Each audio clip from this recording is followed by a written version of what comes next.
I got this webcam. I thought this was going to work. It's not. Still not white enough? Call 877-5DEL to speak with an advisor today. That's 877-5DEL. Maybe I can go to widescreen. Frontier Outfitters is a proud sponsor of Joe Nava's Shooter's Corner. Whether it's for personal protection, hunting, or skeet and target competition, if you shoot, Frontier has what you need. You're up for your next outdoor adventure with Alaskan proven outdoor equipment, fishing, camping, and hiking, sleeping bags to coolers, hunting and fishing licenses, and tags as well. When you head outdoors, head to Frontier Outfitters for your Alaskan lifestyle. And listen each Thursday at 11 a.m. for Joe Nava's Shooter's Corner, right here on KFAR 660 AM. This is Gary from Gibraltar. So much more. Some chase of thyme and oregano, the bold combinations of basil and rosemary, these all together in a celebration of our origins and traditions. Possibly something really next mouthful. Gourmet pizza, decadent steaks, tender pasta, and tangy Italian saute. No matter what you choose, you'll always find something new to crave at Gibraltar. Gibraltar's Italian restaurant and pizzeria. Say yes to garlic, say yes to Gibraltar's.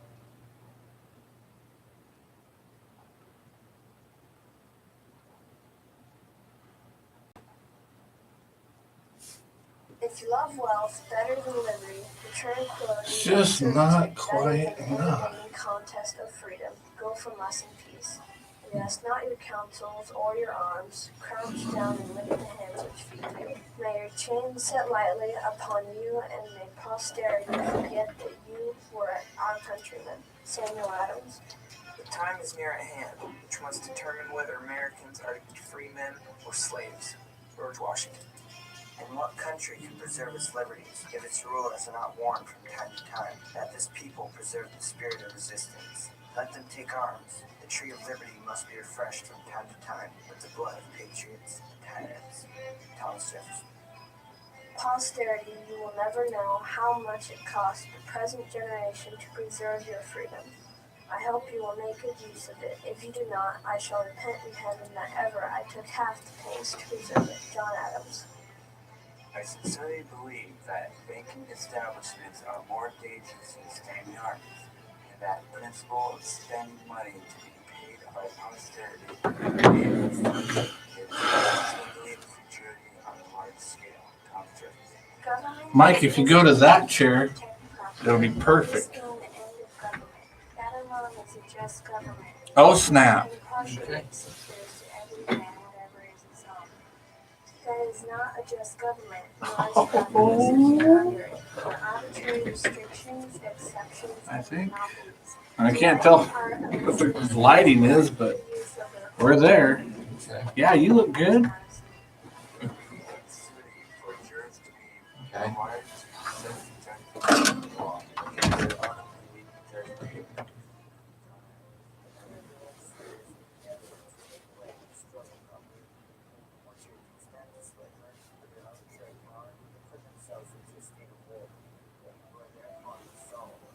They are left to the common refuge where God has provided for all men against force and violence.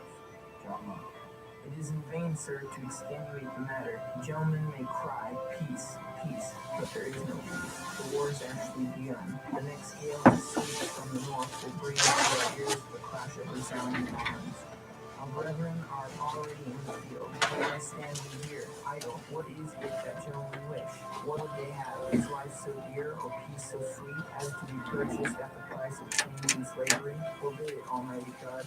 I know not what course others may take, but for me, give me liberty, or give me death. Patrick Henry. My people perish for the lack of knowledge. God, Ooh, forgetting what to do.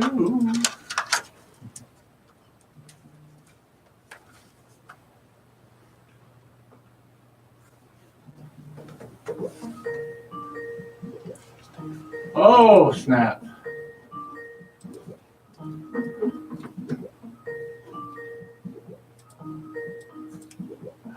Answer. Uh,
yeah, welcome to Patriots Lament. My name is Joshua Bennett. I'll be here for the next few hours talking about a little bit of whatever we feel like. In studio with me today, of course, we got Mr. Mike Anderson. Good morning, Michael. Hello. And coming in by way of Skype, Dave Giesel. Good morning, Dave.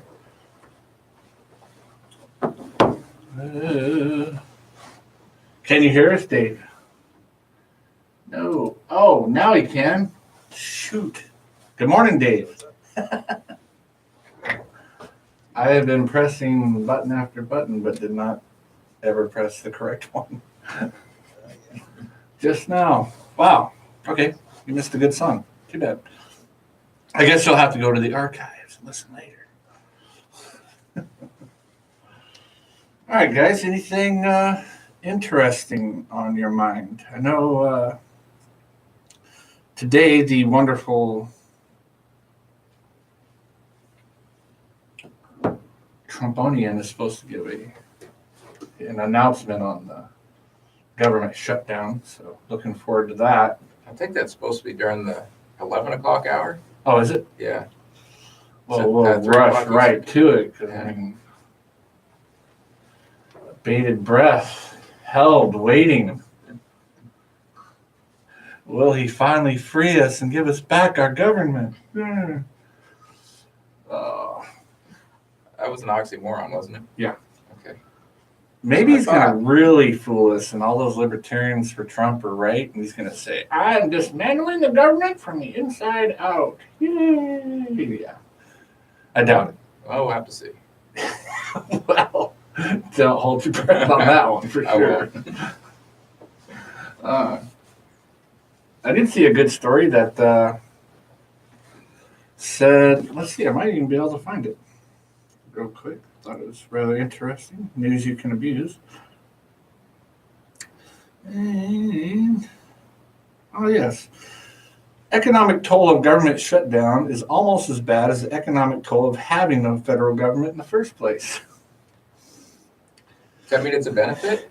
The economic toll of the government shutdown is growing by the day, and experts now believe the cost of having the government partially closed down is nearly as bad as the economic toll of a functioning government interfering in the economy, business, and private decisions in the first place. It's really bad, almost as bad as when the government is running on all cylinders, said one financial expert, Gary Rothbard. The cost of having the government shut down is now very close to being as terrible as when they're messing everything up. Economic effects include government workers who aren't being paid, reducing the amount of money being spread around in the economy. This is reportedly almost as bad as the cost of the federal government having taken that money away from private citizens to redistribute it to other causes as they see fit. Several economists suggest reducing the size of the federal government, but these recommendations have been met with criticism from people who are being paid by that federal government. A small government? It would never work, said one publicly funded economist. The only answer is to make the government bigger so we can solve the economic problem the government has created. That from the very informative Babylon Bee. Oh, okay. Whatever they do a government one, they always have Rothbard's name in there as a bird, or let's see, Larry Rothbard, I think was the last one he was called.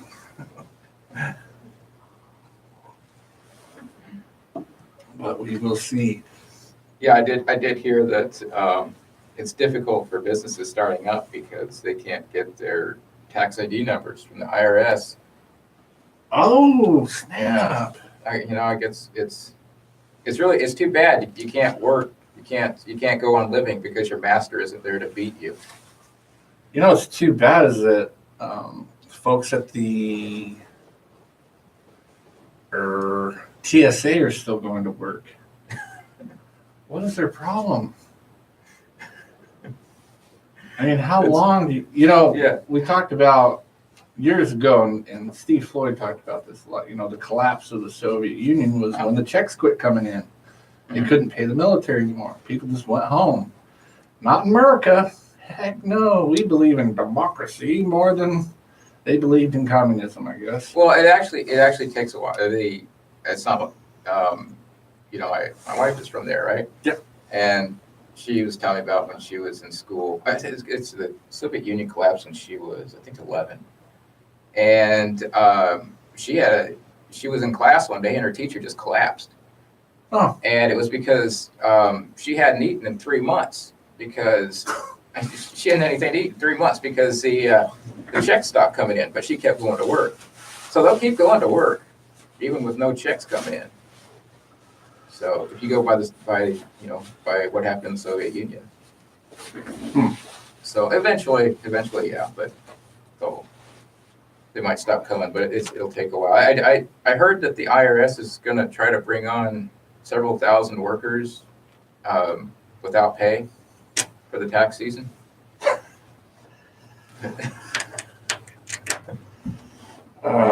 Come to work, but we're not going to pay it. Was it Pay an IOU or what? I would guess so. I mean, they're all going to get paid, back pay. Yeah. And I'm sure we'll give them bonuses and stuff like that because we feel sorry for them. Assuming it's not permanent, but I'm not holding my breath, as you say, for that. I think it ends at 11 when we have our. I'm guessing so. And if he does do that, if he does end it at 11, it'll be one of the worst presidential failures in history. Really? Well, I think Monday they have their mandatory layoffs. Oh. After they're not working for 30 days, it's a mandatory reduction in force. Huh. I like it. Yeah. The part I actually really like is it has literally not affected my life one bit. Right. So if your life is revolving around government so much that a simple shutdown, which is not even a real shutdown because they're still there, if your life's revolved around it so much, maybe it's a good time to think about your life and go a different route. As Obi-Wan Kenobi told that kid in Star Wars, go home and think about your life.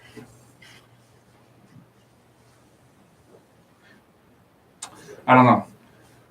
I feel sorry for. Did they ever have government shutdowns in Canada, Dave?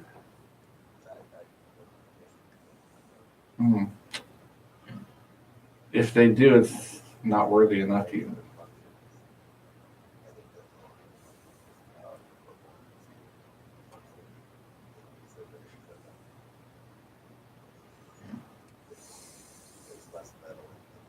Right.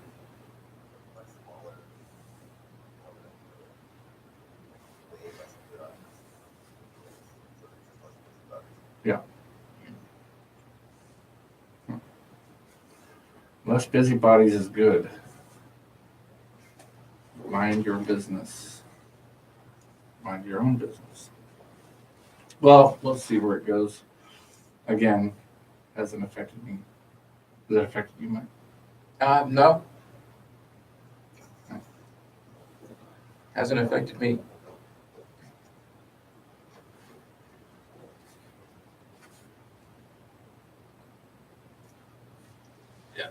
Yeah, no, I haven't been affected negatively in any way whatsoever. Funny thing is, I haven't been affected positively either. Just it feels good to know that it's causing turmoil. For some reason. It's there's GoFundMe accounts for IRS workers and TSA workers. Sometimes it's fun to go on there and enjoy their plight, considering all the people they put out of their own homes. The government shutdown I will seriously celebrate and be happy about is the shutdown where they have to bring military hardware and people back from foreign countries. Yeah, that's the big one. That's a government shutdown. Yeah. That I'm looking forward to. Which probably would have to be a collapse shutdown. Oh, I don't know if you guys saw in the news that the Trump said that he is going to make America great again by making Alaska even more militarized. See that? No, I did not see that. Oh, yes, he's going to ramp up the missile defense system in Alaska to be able to cover the whole of the US of A from any rogue state out there. So I know they're already starting on Field 4, Missile Field 4. So I don't know how many more fields they want to open up, but So what rogue state are we worried about? Russia. Hmm. No, Iran and North Korea. Oh, okay. Now that they've invaded quite a few countries the last time I checked. Oh. Not read the right news. It's called proxy war. They're invading daily. How do we know? Because our troops are there seeing them. In all these other countries. Anyways, I'm done talking about that idiot. You guys got anything you want to discuss today?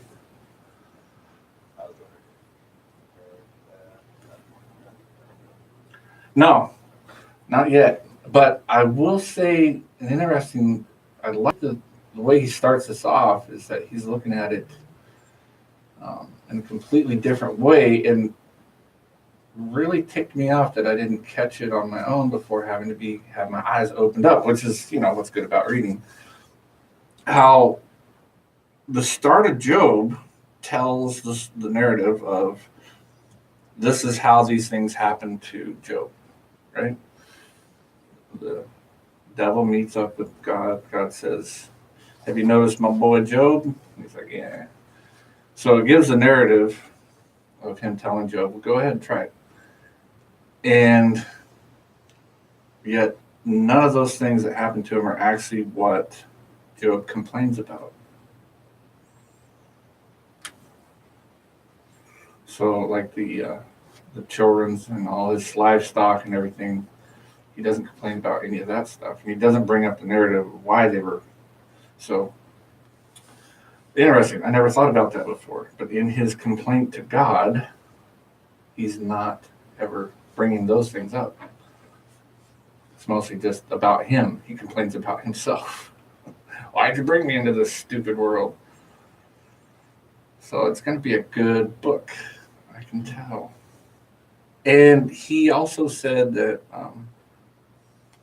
he didn't think that anyone had ever written from the perspective that he's writing from. So, yeah. Going to tear into that one.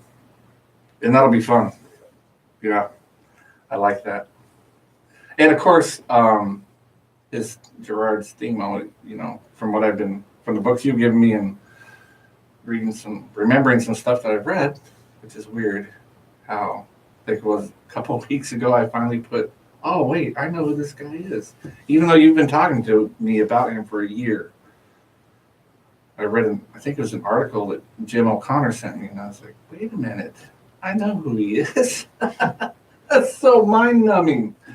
All of a sudden I had a flashback of, oh yeah. But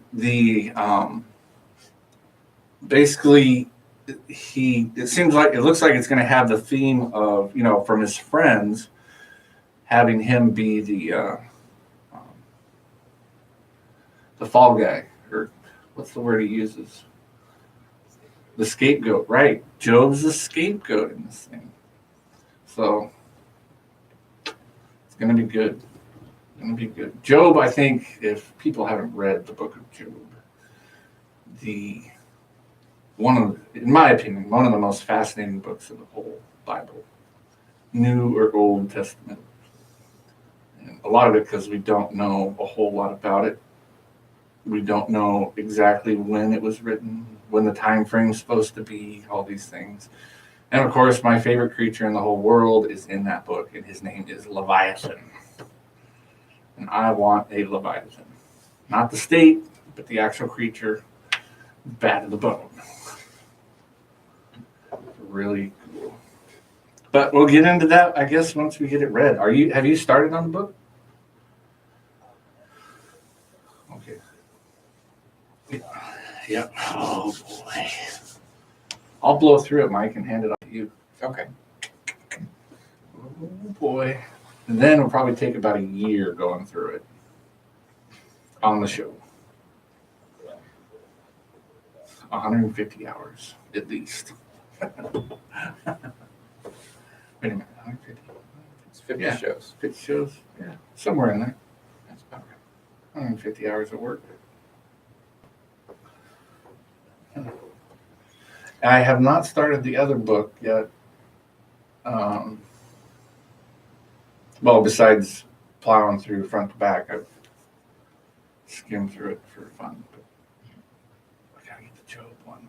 I was really looking forward to it, and thank you again for sending that off to me. The book, right, by Renee Girard.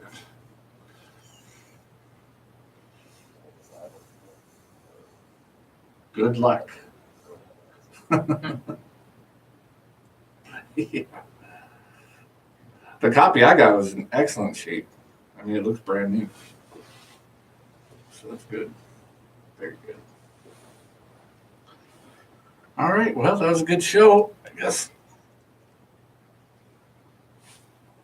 that's some, just stuff in the news that I don't want to talk about. No, oh my gosh, you gotta be kidding me. There we go. I bet you're on now. Dang it. So, if you folks haven't been able to hear Dave Giesel's on the line with us now. Oh, okay.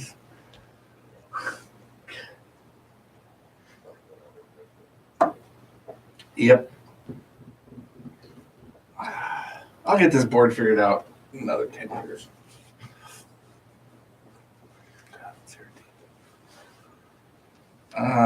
All right, guys, come on. This is worse than when I'm on by myself. My daughter sent me something. I'm sorry.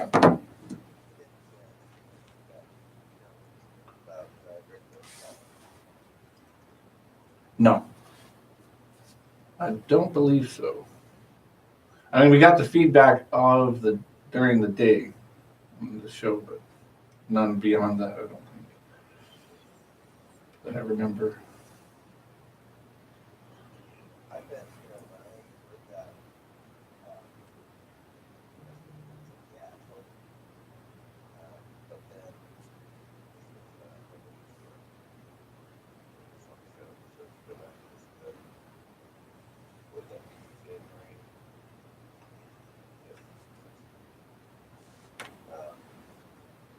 Two weeks ago. Yeah.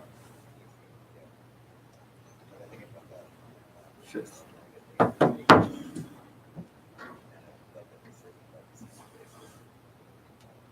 Hmm.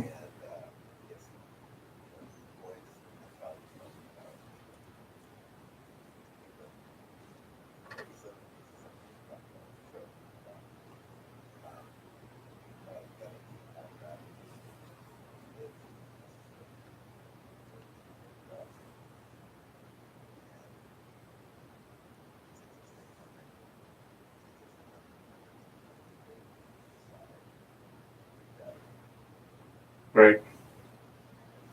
A day.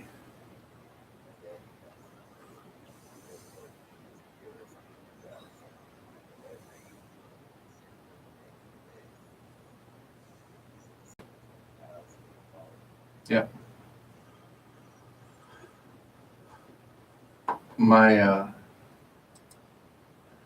daughter Grace sent me something today on tagged me, I guess you call it, on what's the thing called? Instagram. Anyway, so she tags me in a deal on Instagram which has a slideshow of these different pictures, and it shows half a kid on one side and half a kid on the other side. So, and then some of the pictures, they're just contrast, like a picture of war and a picture of, assuming people in America, and just these different pictures back and forth, like, blown up kid in this picture, kid going to school in this picture, kids getting a bath in a shelled out room in one picture and a nice, beautiful bath in the other picture. So I read through the comments real quick, and all of them are basically just justice. Where's the justice in these pictures?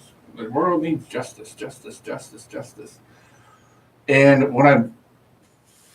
yeah, pretty much everyone's saying that. And the thought occurred to me that is that really what that world is crying out for? Is justice? Because for one, who do we seek the justice on? Well, people's idea of justice is a fancy term for revenge. Right. That's all it is. And then, so if you're talking about, you're upset about a kid being in a shelled out room in a bathtub, isn't that a desire for revenge what caused his bathroom to be shelled out in the first place? So I guess you could shell out the other kid's bathroom too, so they'd both be equal. And there's your justice. At least by modern society's definition of justice. Well, I'm going to assume that a lot of people, I mean, if you're going to really break it down, a lot of the people there are common, probably Americans, right? Yeah. So it's mostly the U.S. government doing these things, and how many people support that are commenting the U.S. government. So how far do you take this justice? How far out? Who's to blame? Right. And are we all to blame because you paid your taxes? Well, they're going to kill me, so. Well, you still have to define what do they mean by justice? It's such an amorphous term. And where does justice? I mean, are they about social justice? If it is vengeance, where does the vengeance stop? Right. Who's not guilty? Who throws the first stone? Mm-hmm. You can't.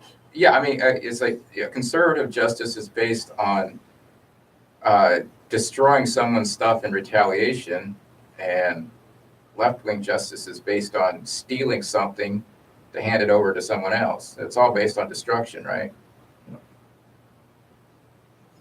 So are those people in there, the different scenes that are in that picture, those people don't want justice, they want mercy. Yeah, and we all do. In that case, I mean, in their case, mercy regarding what? What have they done to require them to ask for mercy? Well, have mercy on, so you're shelling someone's village, right? Have mercy on them. Quit shelling them. Mm-hmm. And not just the mercy, I mean, so maybe you have to define what mercy is too. Mm-hmm. I mean, is it something you have to ask for? Like, oh, whether they did something wrong or right, mm-hmm.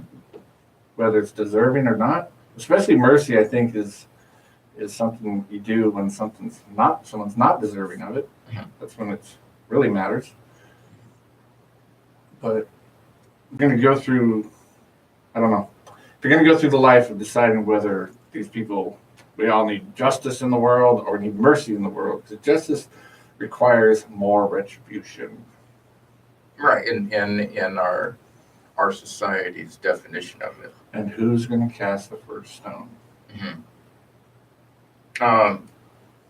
They're it's an emotional reaction. They're just grasping at words. Right. They don't even know what they're saying. Right. Um, But we do, mm-hmm. and we need to understand what they're saying. Or we do understand what they're saying, and we need to understand what the terms mean.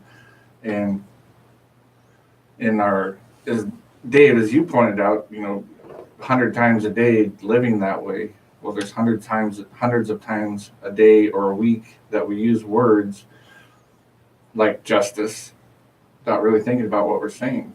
We use it in terms in our conversations. We have conversations where friends or different relationships we have use the word justice. And do we ever say, well, what do you mean by that? What is it? What is justice? And I actually think, and we've talked about this, but I think that scripturally, most of the time, justice is another word. The meaning of the word is mercy. Or, I mean, because like Dave says, whenever someone's getting ready to die, they don't say, "Dear Lord, have justice on me. Have justice on my soul." Because he can't. He is the one person that is able to throw the first stone. So we don't ask for that. I just think it's a interesting thing. The whole world, literally the whole world, it doesn't matter what part of the political spectrum you come from, doesn't matter what religious spectrum you come from, doesn't matter if you believe in any kind of God or you don't believe in any God, the whole world cries out for what they think is justice. We want justice. Everyone does. The left says, we need justice on those evil capitalists. The capitalists said, we need justice against those evil socialists. Who throws the first stone?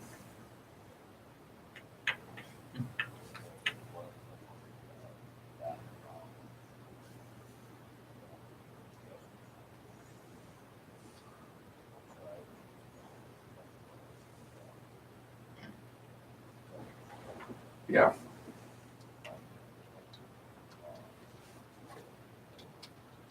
Mhm.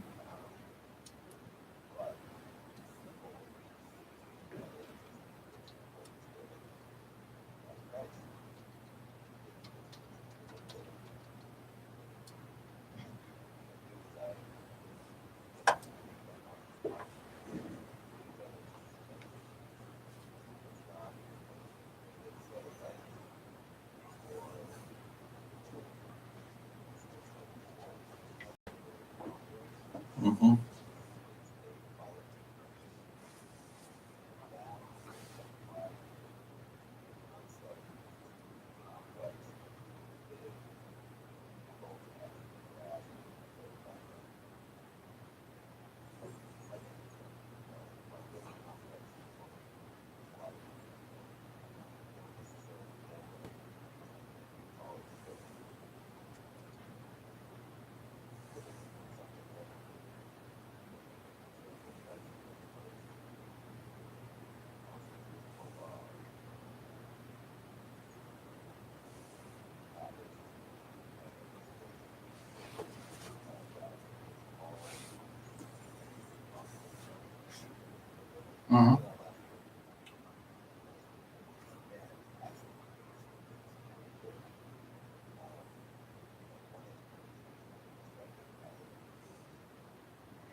Mm-hmm.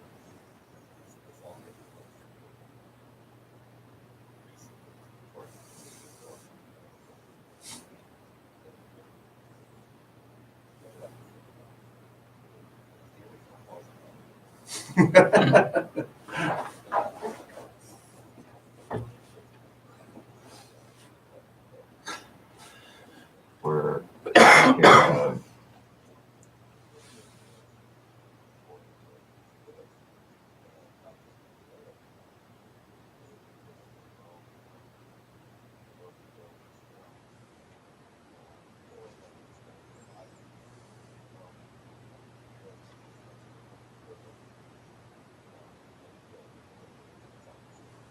Right.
Right.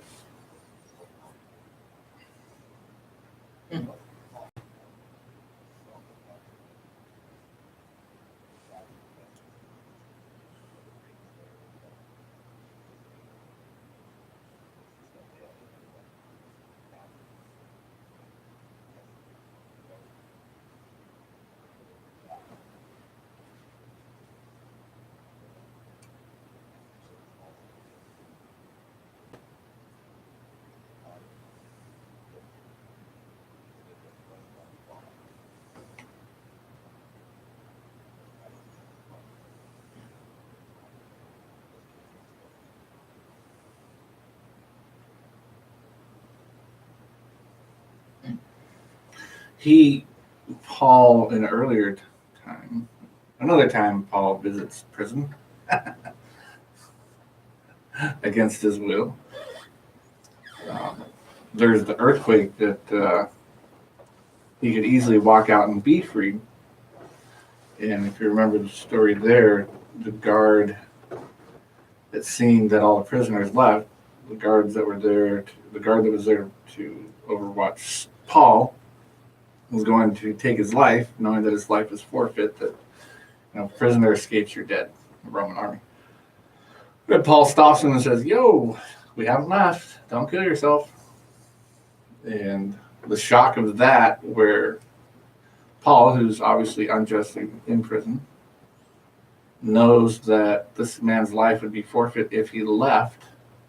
So he chooses mercy for the soldier rather than justice for himself.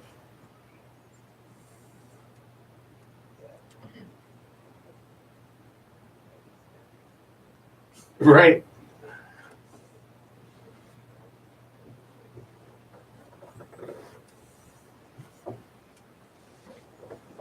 Yep. Mm-hmm.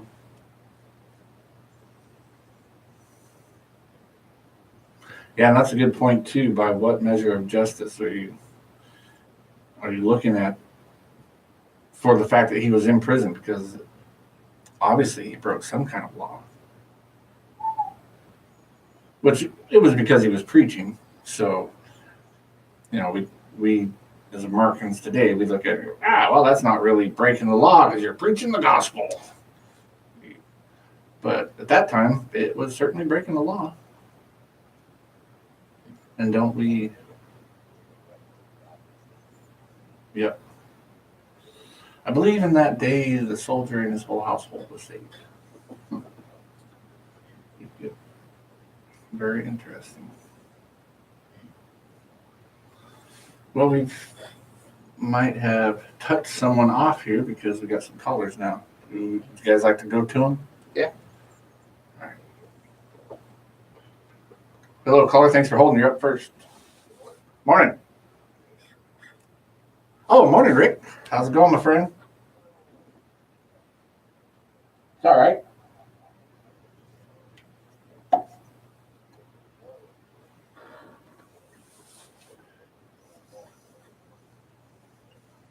Oh.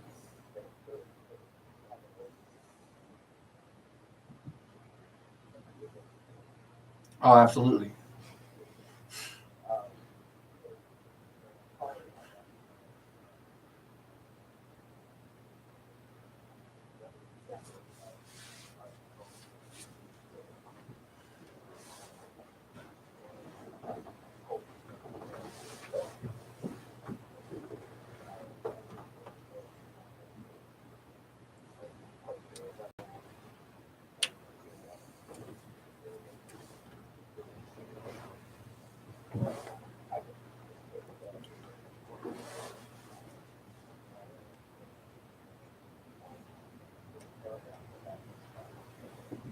Absolutely.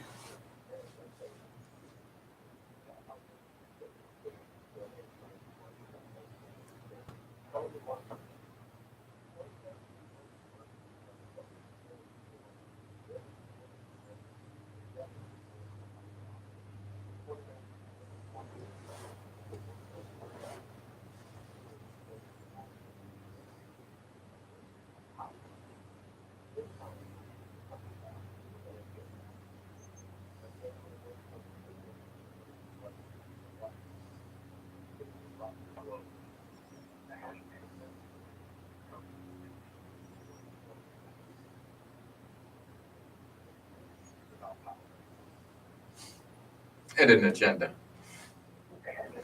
They got a plan for you. And they're going to get power to push the plan on you.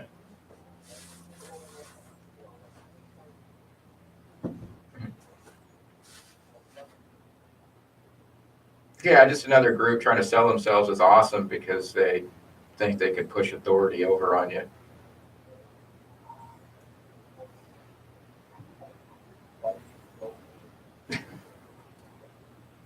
You know, it's kind of interesting on the, let's see, what day was that? The other day, was it the 13th? Anyways, the other day was the annual March for Life, where people go to Washington and march in protesting abortion. And there's somewhere between 200,000 and 300,000 people that showed up for it this year. And I read exactly nothing about it.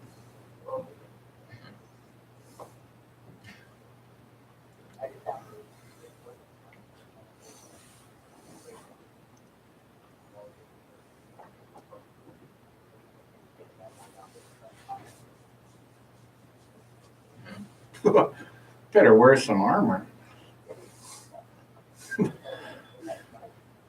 Yeah, I get beat.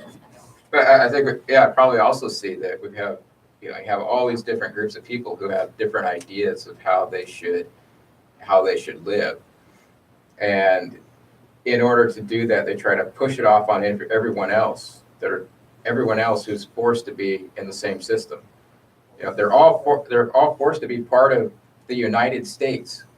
Well, how about allowing them to just go off and have their own breakoff group? But now you can't have that because the state, which is the entity that they appeal to in their desires, won't allow them.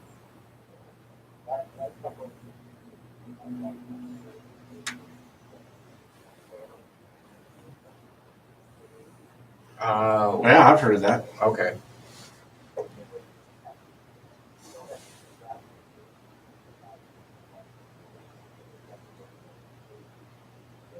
Mm-hmm. Mm-hmm.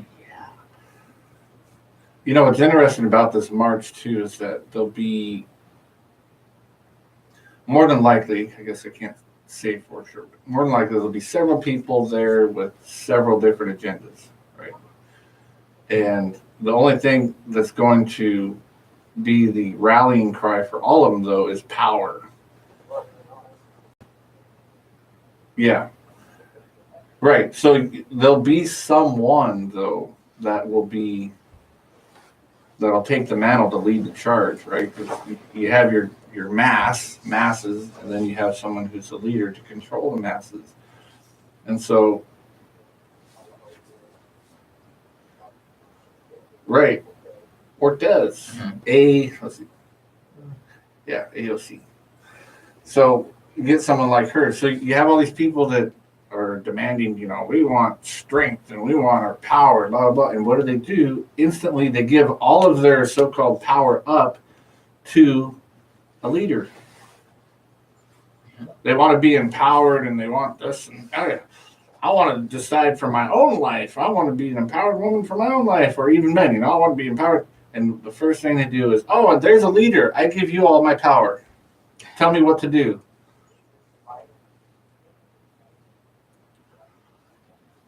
Yeah.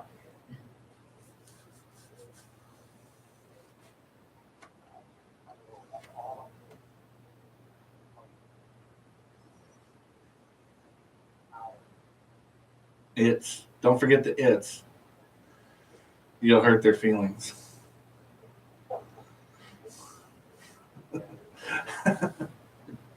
Well, wait, I shouldn't call them there. You'll hurt. That's feelings. Yeah. Right on. Appreciate that.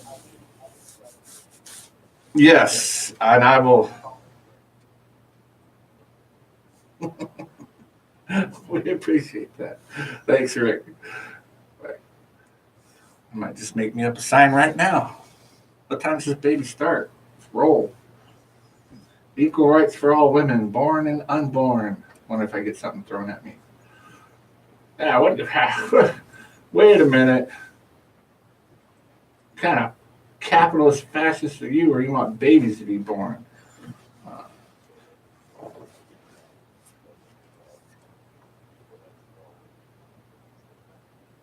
Oh, that's true. Yeah. Well, they would agree. Yeah. Mhm. It is tricky. Mhm. Our other caller dropped just now, so sorry, caller. It's just going to you. Sure, he says. Interesting though. The March for Life is a pro-life rally that happens all over the United States. On the day that in 1973 abortion was made quote unquote legal by a bunch of people in black robes, where the state said it is okay to kill children as long as they're in the womb. And every year they have a march about it. And a few years ago, like in 2013, I think there was 700,000 people that marched in Washington D.C. itself. Okay. And this year there's somewhere between 200,000 and 300,000. Bad weather too. There's the East Coast is getting nailed this week, cold and snow, but not a peep about that. I mean, the only reason I remembered it was because the Babylon Bee reminded me it was happening. And this is exactly what the Babylon Bee says about it. There's absolutely nothing happening here today in Washington, D.C., says CNN reporter Mandy Eaton in a live special from the nation's capital this afternoon as she gestured toward a swelling crowd of pro-life demonstrators marching on the National Mall for the fight for the rights of unborn children. As you can see, she continued, it's a rare, quiet day in Washington. No marches, no demonstrations, just a tranquil scene. It's so nice to finally have a day where there's absolutely nothing left to cover. Peyton then turned and looked up and down the street where tens of thousands of protesters marched past to show their support for ending abortion once and for all. She says, just drink in this peaceful, idyllic surroundings while you can, Washington. Before you know it, the Women's March will be here and the city will be overrun with billions of people marching peacefully in support of women's unalienable right to murder her child. We will now return to our 24/7 coverage of Trump's eating habits as she passed the broadcast back to the anchors.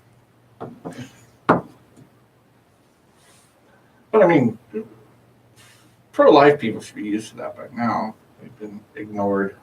The only time they get any publicity is if they do something stupid like kill someone. But I think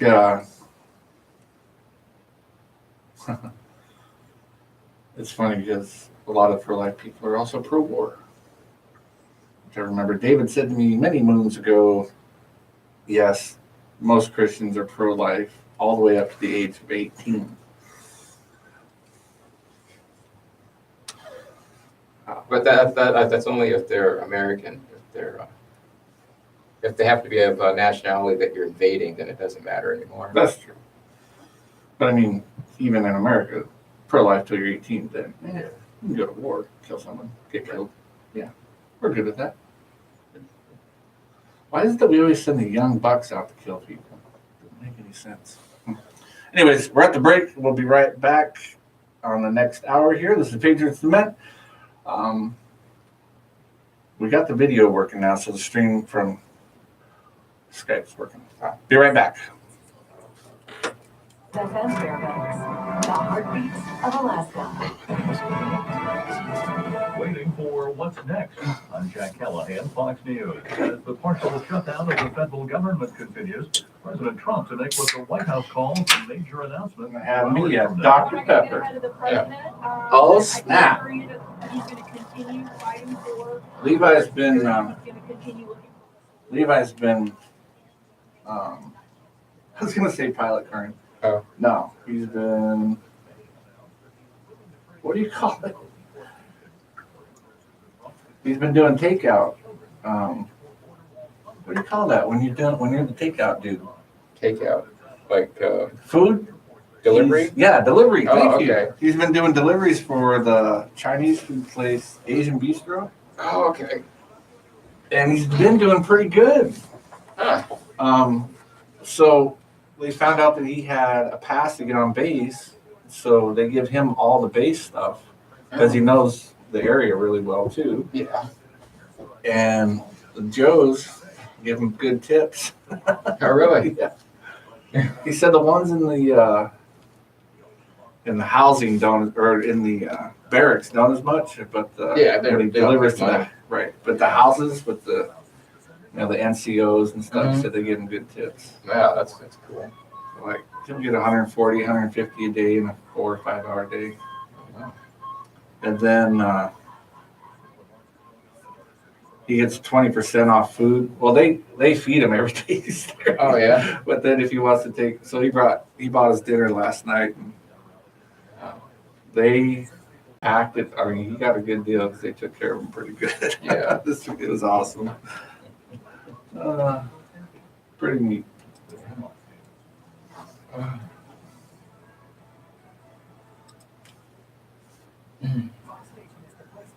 Pretty neat.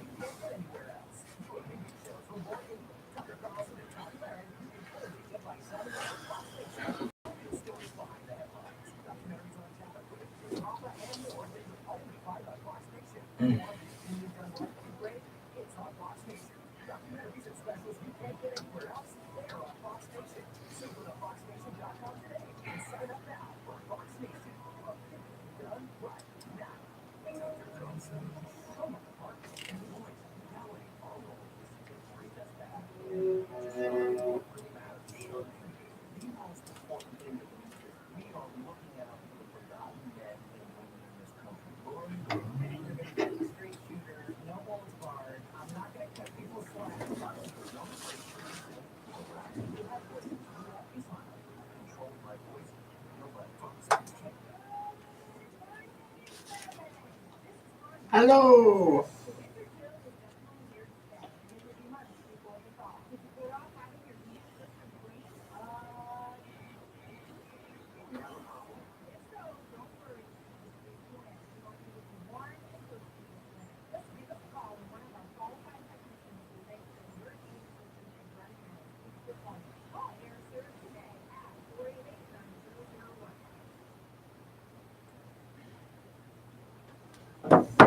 Whoops.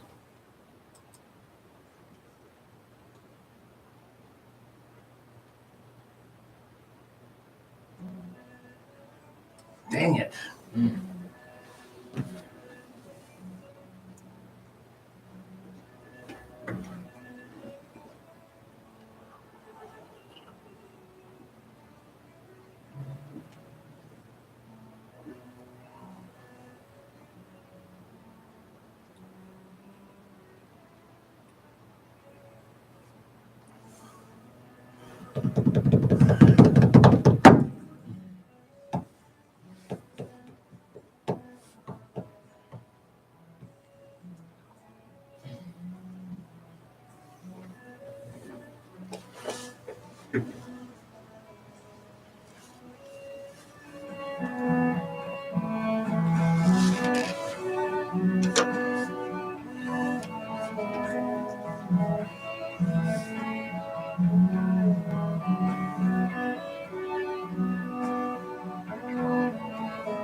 All right. Welcome back to Patriots Lament. My name is Joshua Bennett. I'll be here for the next 2 hours, I guess. Studio got Mr. Mike Anderson. Good morning, Mike. Morning. And of course on Skype, which is now fixed. You can hear him on the internet, on YouTube. Dave Giesel. Morning, Dave. Oh, snap. This song's just now getting good, but we'll turn that off. All right. Phone number is 907-458-8255 if you want to get on cue and give us your opinions on either things we're talking about and it doesn't have to be Doesn't necessarily, your comments don't necessarily have to be about what we're talking about. You can bring up anything you would wish to speak about, and we will listen. But not everything will be given the same listenership. If that makes sense. We do censor here.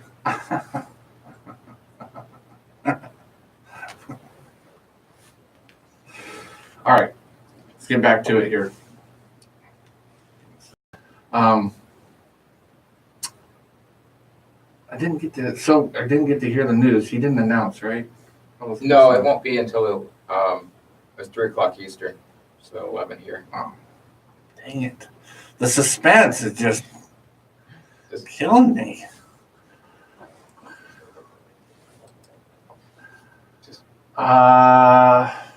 You're just waiting for your Lord and Savior to speak, right?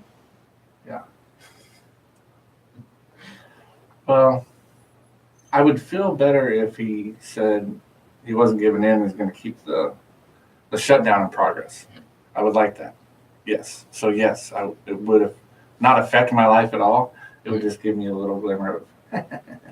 Yeah, there was some rumor that he might announce permanent layoffs.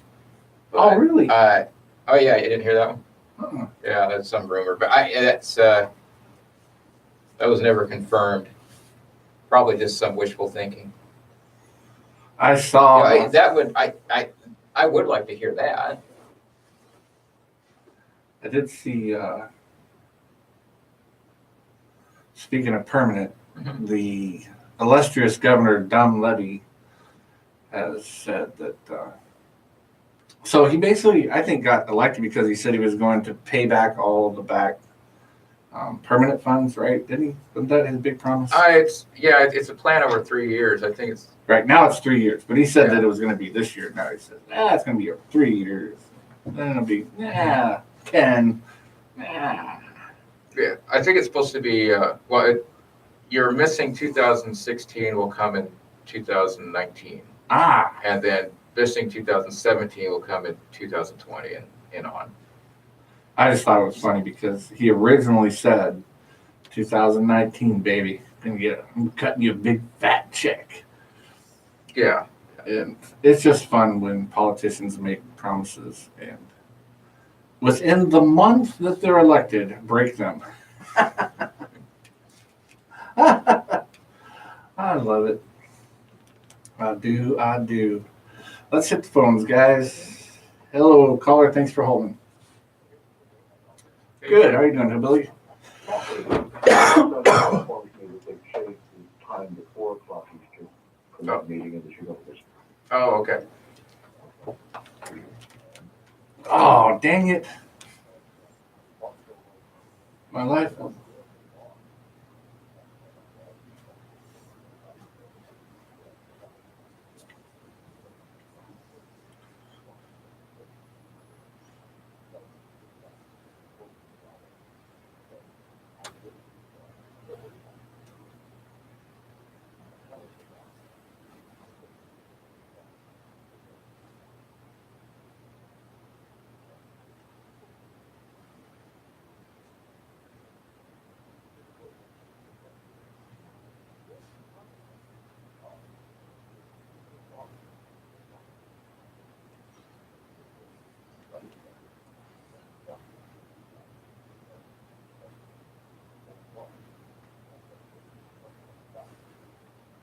Yep.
Right on. Thank you.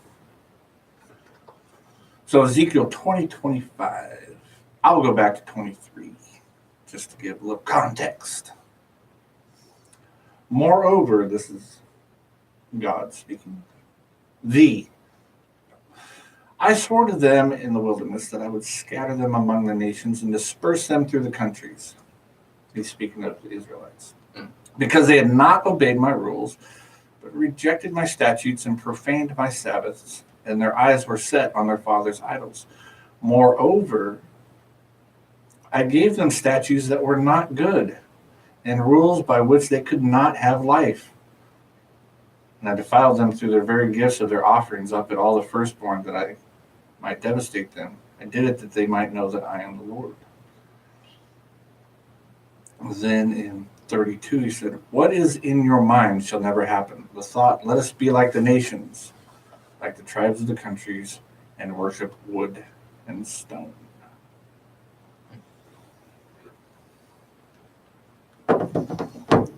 Gave them laws to follow that they could not, that would not bring life.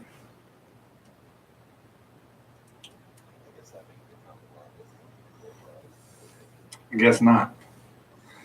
Well, it is not, because there is two laws. I mean, when Christ was asked about it, they said, well, and he said, no, I haven't come to destroy the law, but fulfill the law. What is the law? The greatest laws are these. Love the Lord your God with all your heart, mind, and soul. Love your neighbor as yourself. Love others as I have loved you. That's it. That's it. Two laws. End of story. The fulfillment was he came to show that those laws that in Ezekiel tells us were not even for the good of man, just to show man that you can't obey them, you can't follow them. Law is death. Here's the law of life.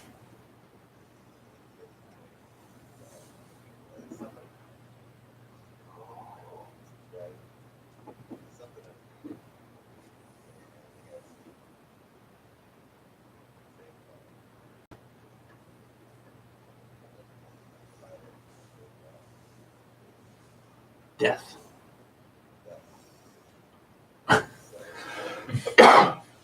Well, did we just read that in Ezekiel? I gave them laws that did not bring life. So does that mean that then have to kill the executioner? And then kill the person, And then, kill the yeah. executioner, and then the judge. Right. Bam! Smash! Rock. Yep.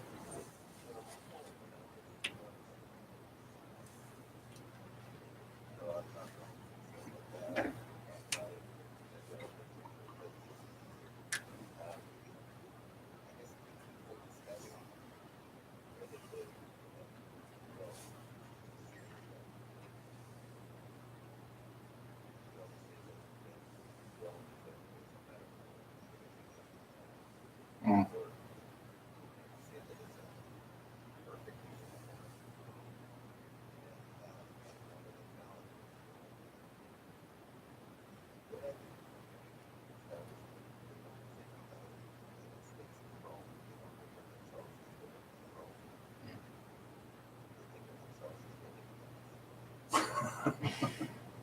Absolutely.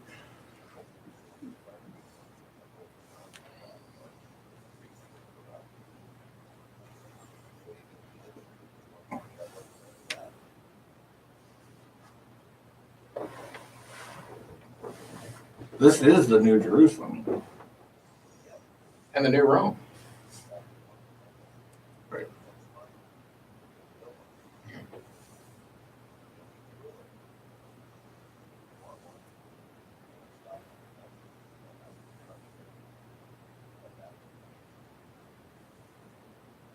And you can't have both.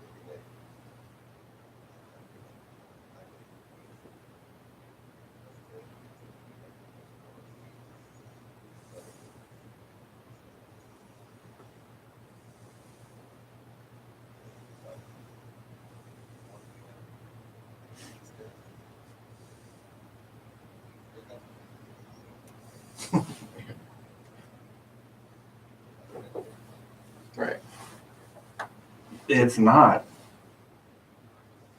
It's the same old, nothing new under the sun. And even if he were to issue a decree saying that nearly 1 million government workers are going to be permanently laid off, he's the one that has to issue the decree. And what we have to look to him to tell them to leave us alone.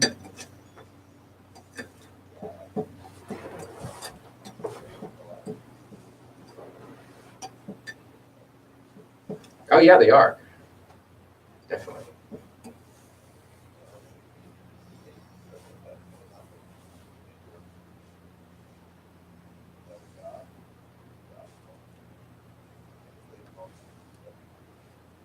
Mhm.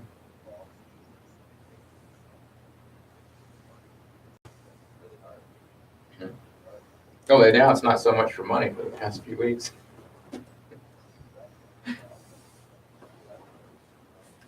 Yeah.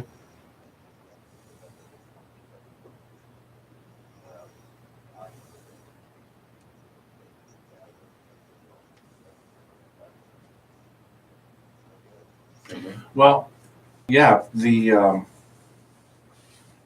part of it is that Rome has permeated it's so big, it's permeated every facet of every industry.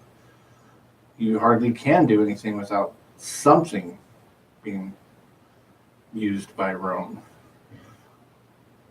And then if you pay a tax, you're doing, I mean, and that's just as simple as going down and buying a gallon of gas or getting heating oil.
Make Rome great again.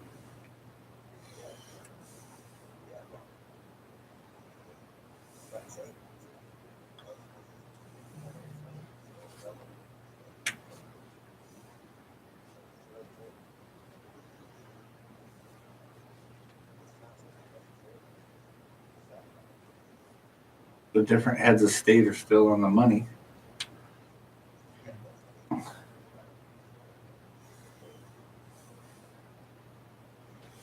Huh.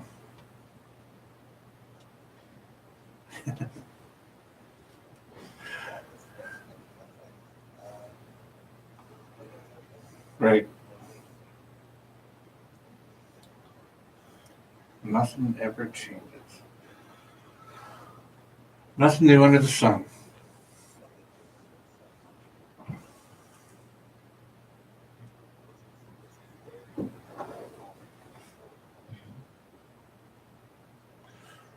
Should be, because it's you're not breaking new waters. You're not breaking new ground. There's should be there's a roadmap already been played out. There's already a instruction manual. We have history, which is something that Rome didn't have. Well, they did, because Rome was just another Rome. Or Rome was just a Babylon, or whatever. But it should ease your mind a little bit, because the map's already been written. Well, the majority of the people are going to resort to their instinctive tendencies.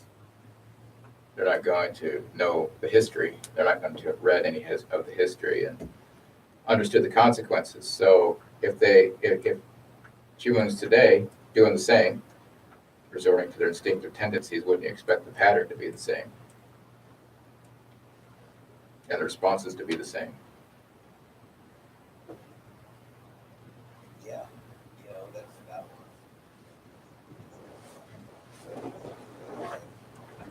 one. Yeah. The only real difference would be the technology, meaning that the consequences can be experienced on a grander scale today. Yeah, well, Mm-hmm. Right. Yeah, right. Like you said, yeah, the conceptual aspect is the same, but the technological aspect's a little different. That I guess the numbers would be different, but not the pattern. yeah, the numbers. Mm-hmm. Yeah, so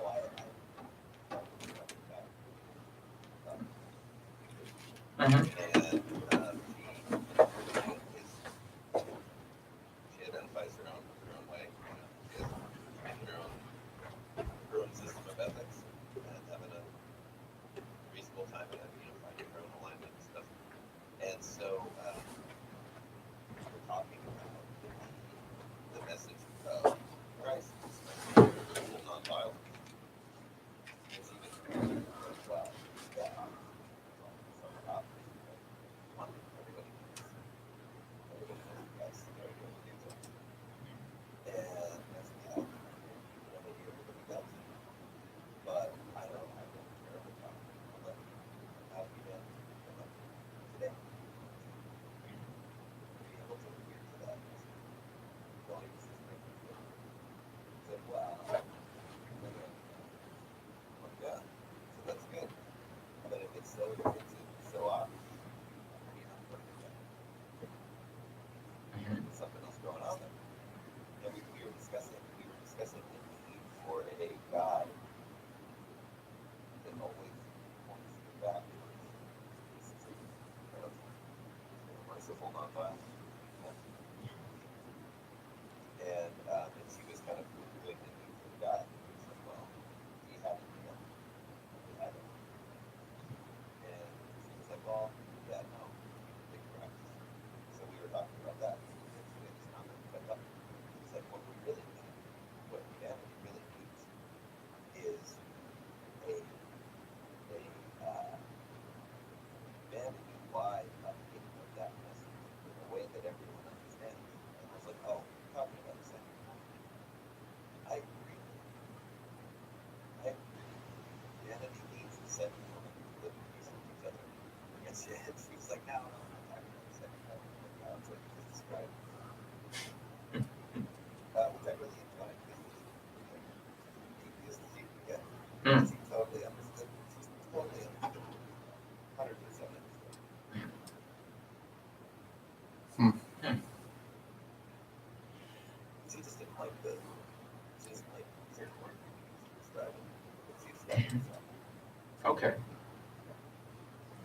Yeah, not the connotation, right?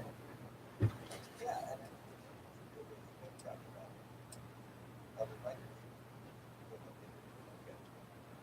There are races from that code and eliminate stuff in there you haven't seen before that become like your Tolstoy's and Dostoevsky's, these guys, these novelists, writing novels about characters and body. The persona of this merciful, non-violent, in the image of Christ, inserted into a modern situation, right? Modern American. And so there's also people who are updating, who take this message and update relevance. It doesn't have the same universal, none of their particular updates have the same universal reach that the original message had. But I think that their updates are really important. Is that you guys realize, let me give you an example to follow, not a second. And her point was there needs to be a new example, new universal example for everyone, because everyone's forgotten. And if this message is what it says, isn't necessarily believe that Christians really believe that nonviolent is the way Christ puts things down. That's what that was. Say that that wasn't the message. Or it was. I don't see it. I don't know. I don't know the people who claim to be Christian. I should follow that message. I think that really failed in exactly the same way that Christ talked about that. The Pharisees didn't tell him right. No. He says, what have you the prophets? It's not your ancestors. And they say, no, you're crazy. And then go to David and go, Right. so, and so the point was that that's what Christians are back. They get second much better Mm-hmm. but what it is not an argument.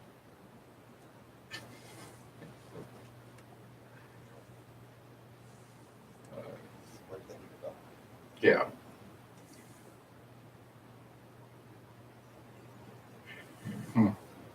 I am. I'm thinking about it. I love having articulated that because there's folks in paradise that don't identify with Christ per se. Right. Because the people they know don't know him. Those people are thirsty for blood, they're thirsty for justice. Mm-hmm. And so I don't want to use those people for their blood. And but they probably understand the message better. I don't know, better than I do. Yeah, they have a much better intellectual understanding of it. The way they live. Mhm. They live in peace with their brother. Mm-hmm. Yeah, and on the same time, there's plenty of Christians who simply depend on the emotional response. And emotional response is counter to the intellectual truisms of Christianity, and that contaminates the whole pool. Yeah. Take every talk. Mhm.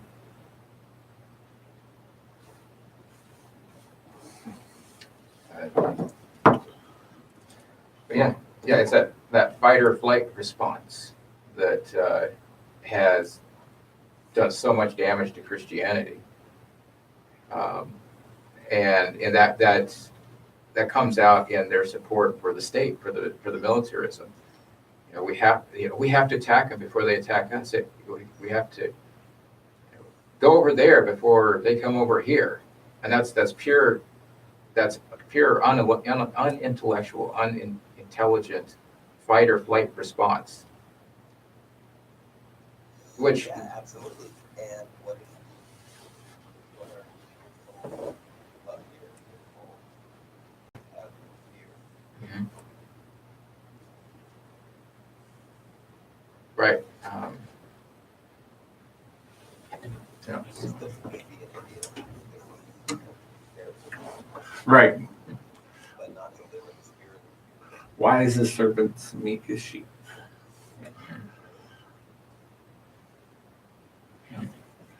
Phones, guys. If you got to join us, it's 907-458-8255. Hello, caller. Thanks for calling.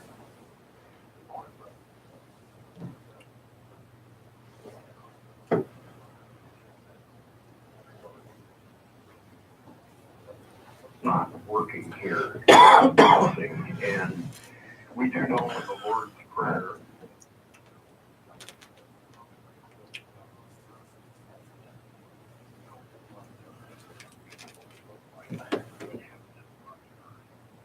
You know, some of the problems and difficulties that we have is we have a difficulty as just struggling sinful people to realize that spiritually is kind of the directing force of one's life, whatever spirit that might be, whether an evil spirit or the spirit of God itself, or the life giver, the one that grows things, that builds things, the one that holds the universe, that created the universe and holds it together by the word of his power.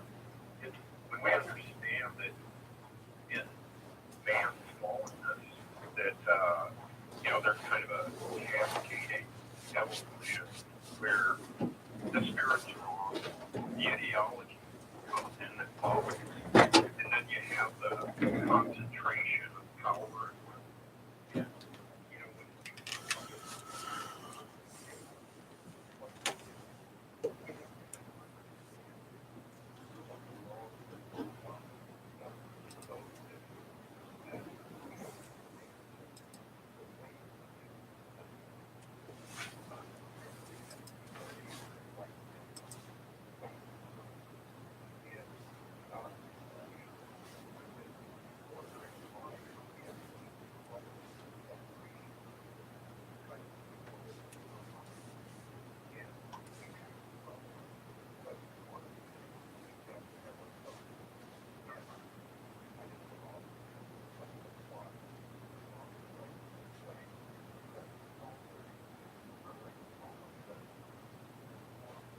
Thanks for your call.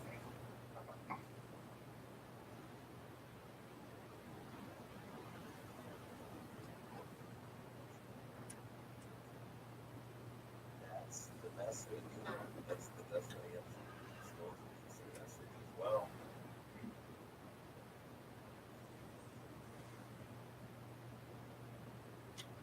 Yeah, as far as adopting a new heart, things don't happen until they're forced to happen.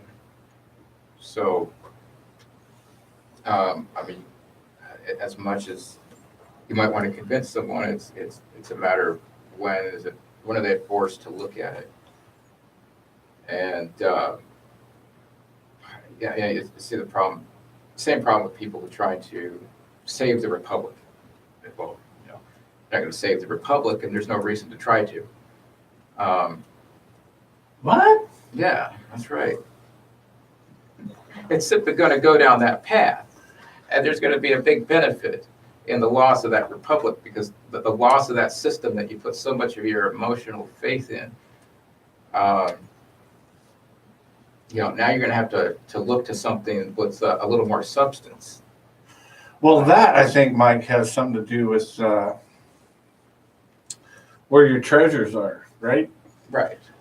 So store yourselves up treasures in heaven or on earth, and I'm one guilty of it too in regards to the so-called republic. Why spend time? Why spend time trying to recreate something that's not worth having been created in the first place? Well, why try to recreate something that built itself into this? Right. And I'm talking about the monstrosity of the state, not the marketable things and processes that have been developed. Well, no, that's just that kind of stuff's just human action. Right. But you think about the energy people put in to make America great again or get their constitutional republic back. But you're storing your treasures in something that moth and rust will destroy, and it'll all come to an end anyways, because it does come to an end, because they all come to an end one time or another. Mm-hmm. Yeah, it's America was never great, but there were a lot of individuals. There were some great folks, right? And they did some pretty great things. But the collective itself, are we going to define a collective as being great? No. No. Let's see call it.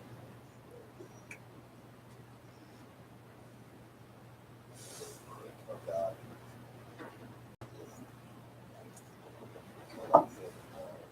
People have adopted that.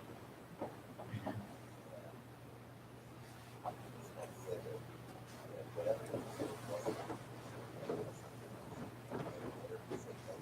say yes to something serious, say no to something else, and say yes to everything. So, I think a lot of myself, none of that one. With political stuff, it's like, well, I think I'm going to allocate 20% of my life making our society better, 40% to my family, and 40% to my work, something like that, right? So then you get that 20%.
Could be. So, and everything, peace in structure of the world is not your interpersonal relationship. Is what the world's made out of. Right.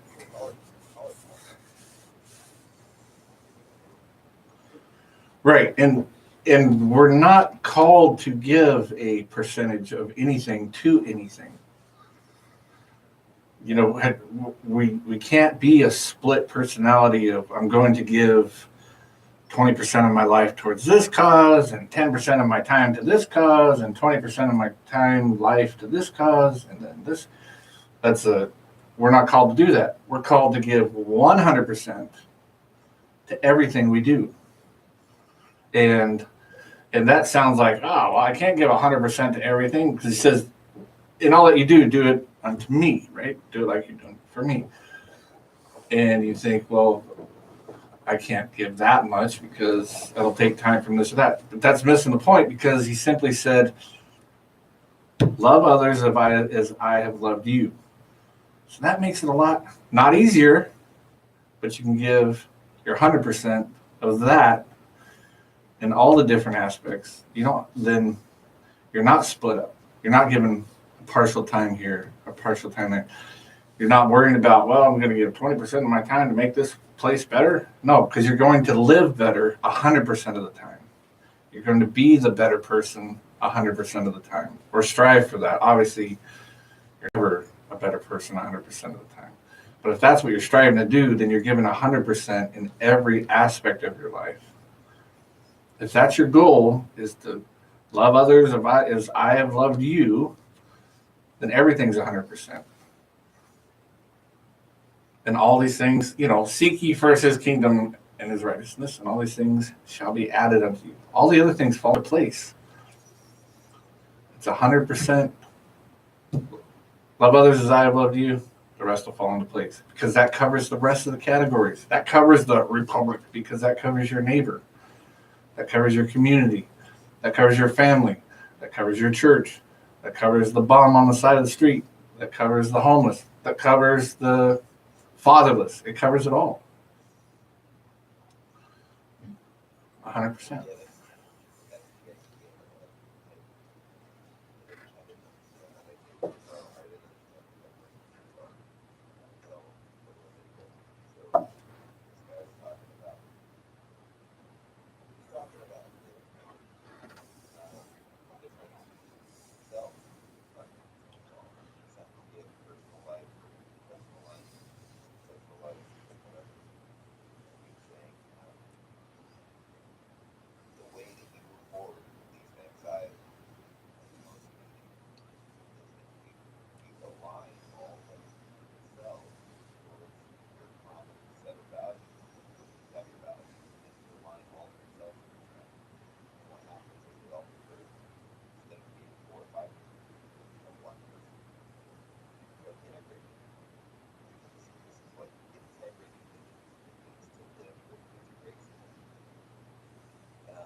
Ooh.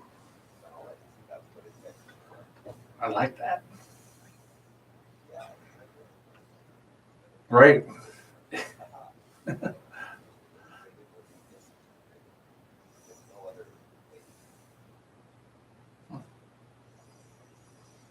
That's pretty good. Give that guy some kudos. Thumbs up.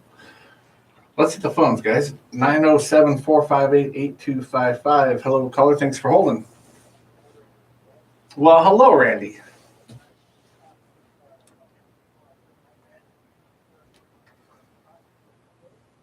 Monstrosity.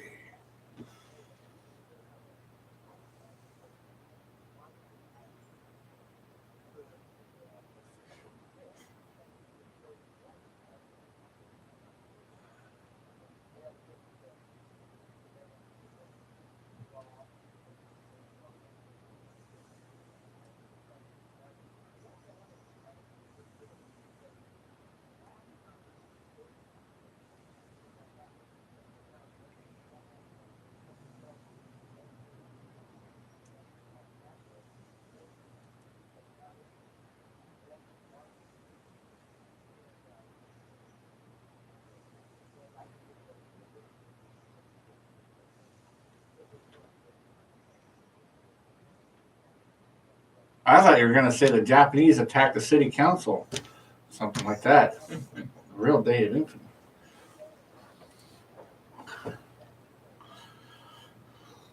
I'm just teasing you, Randy. Go ahead.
Income tax.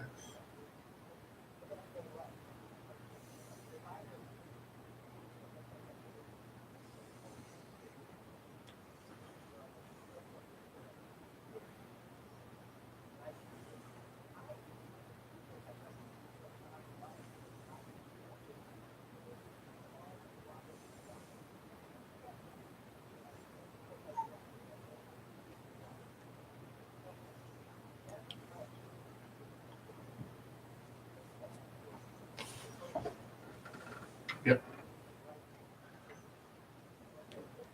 Unless it's income taxes, though, right? Because you're not too don't mind those, right? Just trying to keep it on the same.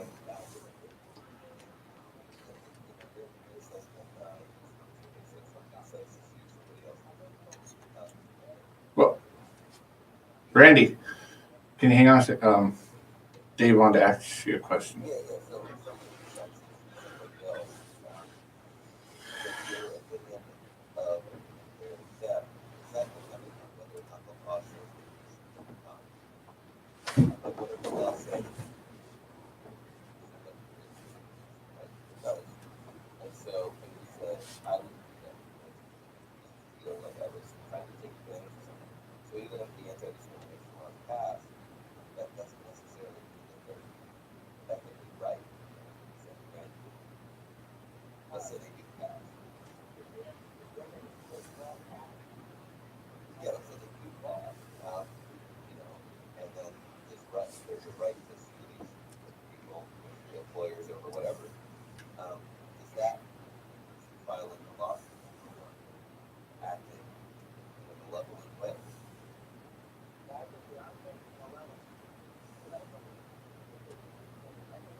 Yep. No.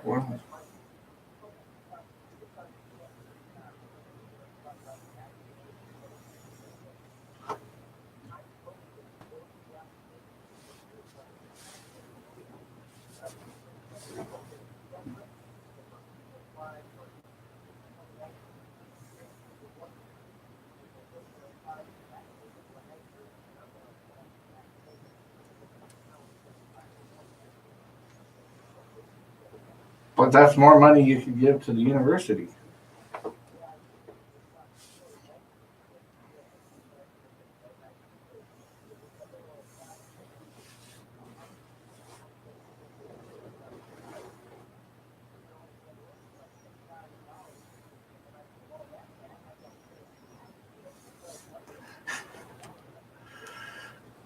The quandaries of life. Yep. All right, Randy, we're coming to the end of the hour here, so we got to let you go, brother. Appreciate the call. But you know what these sometimes, like a moving company, sometimes you might be too old to be a young, you want young whippersnappers. Some jobs you're too old to do it. That's all there is to it. Unless you're, of course, Tom Brady, quarterback for life. Boom, baby. But otherwise than that, sometimes you just get too old. We'll be right back. Dave, are we losing you now? All right. Thanks for joining us. This is Patriots Lament. We'll be right back. On the table, Republican Senator Mike Brown's argued that it would show that it is the Democrats who aren't willing to compromise to reopen the government. I think this time he may very well try it and do it in such a fashion that the public understands that it's not the president that's dragging feet. Now, there have been some behind-the-scenes negotiations taking place between lawmakers over the past week, but there haven't been any direct talks between the White House and Democratic leaders, at least that we're aware of. So this latest offer will at least provide an opportunity to restart those talks. Fox's Garrett Tenney at the White House. Speaking from the White House lawn earlier, the president said the latest migrant caravan making its way to the southern border underscores the need for a wall. If we had a wall, we wouldn't have a problem, but we don't. We have too many open areas. The walls that we fixed and the walls that we built hold beautifully, but we have a lot of open areas, and that's too bad. The partial government shutdown now in its 29th day. That didn't stop the Air Force from launching a spy satellite within the last hour from California's Vandenberg Air Force Base. One, and liftoff of the United Launch Alliance Delta IV Heavy rocket with NROL-71 for the National Reconnaissance Office. The National Reconnaissance Office is the agency responsible for U.S. intelligence satellites. The U.S. Africa Command says the U.S. military has carried out a deadly airstrike in Somalia, targeting al-Shabaab extremists attacking Somali forces. The military says 52 al-Shabaab extremists have been killed. The group is the same one that claimed responsibility for a deadly hotel attack in neighboring Kenya earlier this week.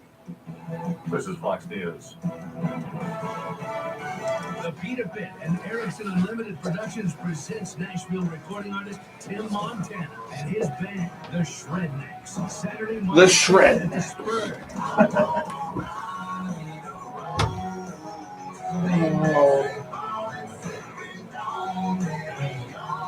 Tickets are just $15, so get them now online at brownpapertickets.com or at the Spur. It's Tim Montana at the Spur, Saturday, March 2nd. Doors open at 7, music starts at 8. Tim Montana and the Shrednecks, live in concert, March 2nd at the Spur. Brought to you by the Beat a Bit, Coors Light, and the Spur. Get more details online at brownpapertickets.com. That's right.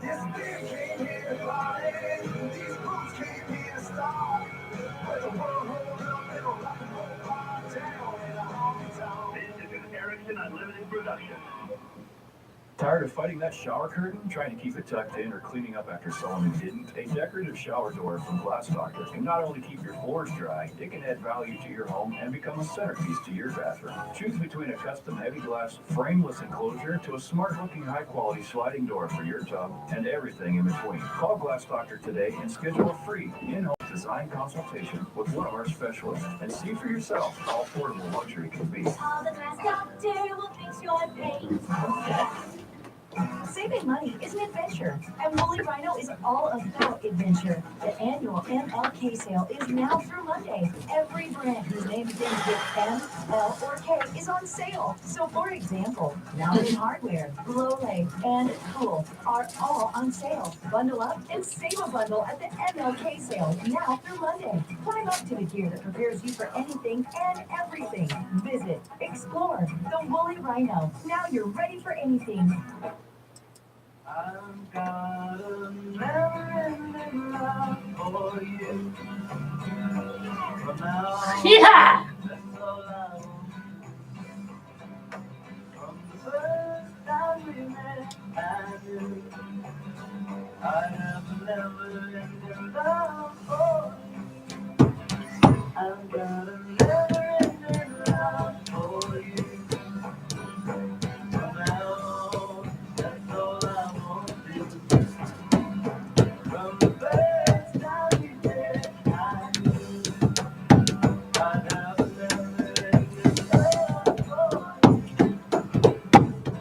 After all this time,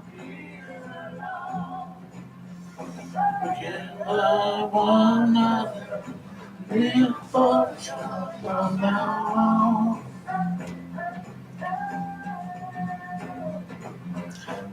So good I can hardly stand it.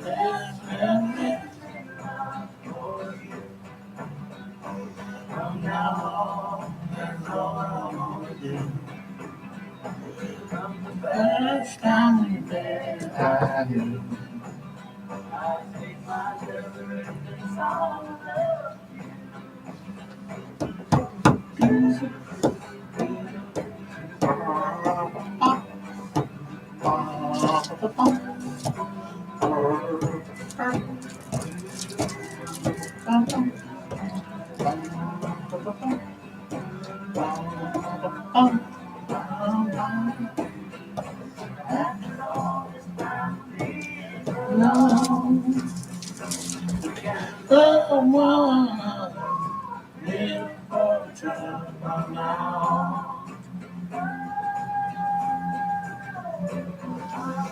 It's so good I can understand that everyone for you. From now on, that's all I want to do. Darling, then I knew I'd take my everything's all of you. I've got everything love for you. From now on, that's all I want to do. All right. That song will take some of you hippies back a few days. 1971. Delaney and Bonnie. All right, Mike. Let's hit the phones. 907-458-8255. Call and join us. Hello, caller. You are up. Morning.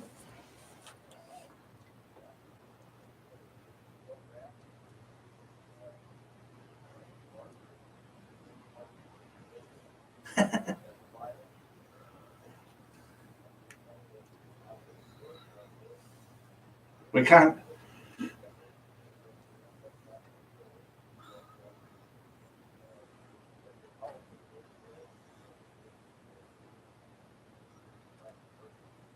Yeah, we can't.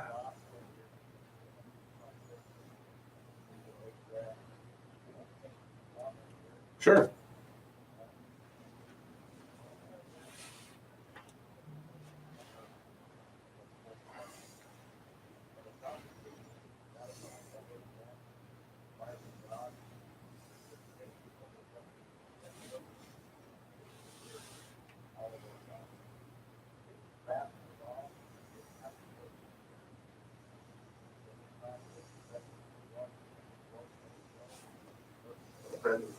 Of course.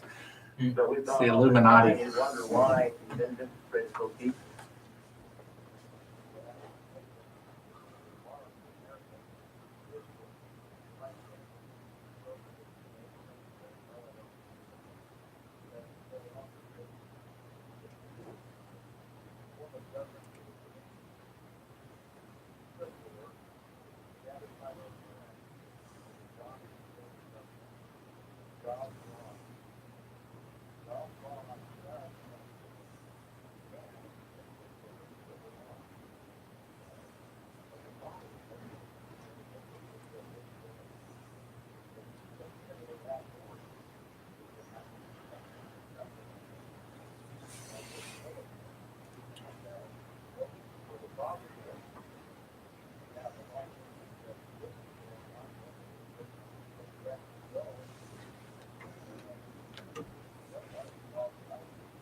No.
Okay.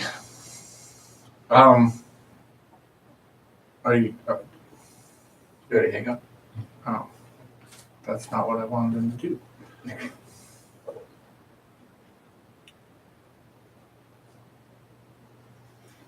That gives a lot to chew on there. Well, where do you want to start? All right. The founding fathers and setting the Constitution up divinely by God is Not correct. not correct. God did not divinely create the Constitution of the United States of America. God divinely created the Bible, and that's it. the God that I know would not create a constitution, because he said, live under me, not under man. The God that I know was set up and tempted by Satan himself, said, I'll give you all these nations if you'll worship me. He said, no, they were owned by Satan. God said you can either have one or the other masters. You can't serve both. You serve man or you serve me. God would not include the Congress's power to tax, for one, in a constitution that was divinely set up by him, because God does not believe in theft. Yeah, and well, let's focus on that. And as far as the Constitution being the creation of the greatest government on earth for the purpose of God's law, the Constitution was written, or ratified specifically for the purpose of violating God's law. Right. Thou shalt not steal. And specifically, what I'm talking about, we've talked about this so many times on the show, that the biggest pusher of the Constitution was Robert Morris, a guy who had been gifted war bonds by the Continental Congress. He was already a multimillionaire, even in the terms of those days. And he wanted guaranteed payback of further war bonds and further bonds that he had issued while he was dictator of America between 1880 and 1780 and 82, right? He wanted the Constitution to be ratified so that he could force payment from the states to enrich himself further, despite, America, the America that is defined by the Constitution, was never great. If you want to look at who was great, look at the privateers who volunteered their own boats, armed them, and went out and pirated British fleet vessels, which broke the back of the British economy and forced them to end the war. Those were great individuals. They did great things. Hamilton specifically wanted the federal government to take the debts that the states had incurred over the war, to give the federal government a debt so they could tax. Right. There's nothing divine about the Constitution. What so freaking ever. So let's just make this very clear. Well, how about this? Uh-huh. If the Constitution was divinely inspired and a divine object, then how is it that it could be corrupted? Exactly. That's a very good point. How is it that the Constitution has been corrupted if God himself divinely inspired it? Mm-hmm. Can't happen. Right. Yeah. Right? So, I mean, no, it can't. Divine, and let's make it very clear. The purpose of the Constitution was to violate God's law so that a few could enrich themselves on the backs of Americans. Right. That's what it was for. Okay. It was not divine in any way whatsoever. In the caller, we're not beating you up, but you got off the line. But you even admitted that it only lasted a few years. And so it's impossible to have this divine government on earth. We're not even supposed to want a divine government on earth. This is not our home. Christians don't believe this is our home. We're just ambassadors here for a little journey on our way to our actual kingdom in heaven. This doesn't have anything. And as far as, Jesus came to bring the sword, sure, that's Jesus. His commandment to us was love everyone as I have loved you. He didn't say, I've come to bring the sword, and now you pick it up and you carry out my administration on earth with the sword. He never said that. And you can't say, well, these other people think differently than him. Doesn't matter. He said, love one another as I have loved you. Mm-hmm. Pray for those that persecute you. Love your enemies. That's what he said.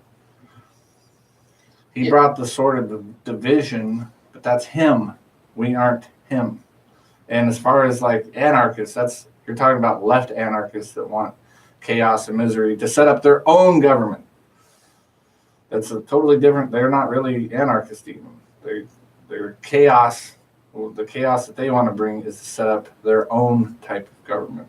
Well, let's look at that's a false I mean, that's one of the interpretations of anarchist, anyways, is Yeah. the chaos one. But the other one is also the literal, is just no state, no government, no kings, no priests.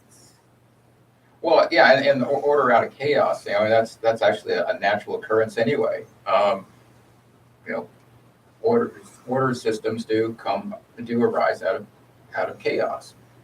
But what you're looking for in a state is to impose or organize chaos upon others. So let's look at American state. And is it order or is it chaos to engage in multiple invasions and wars overseas?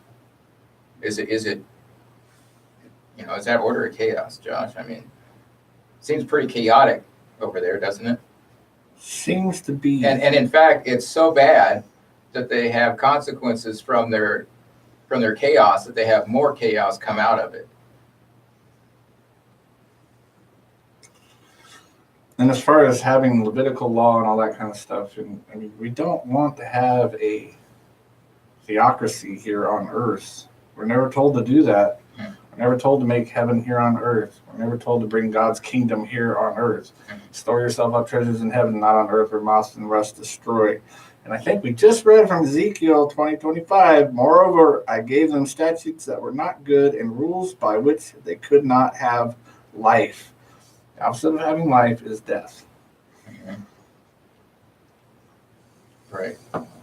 Yeah, and America is not some God-sanctioned country that he set up. There were individuals that were good that lived in America, that followed God's word, followed his teachings. There are a lot of good things that came from the country America. A lot of bad things too, but a lot of good things that happened from it.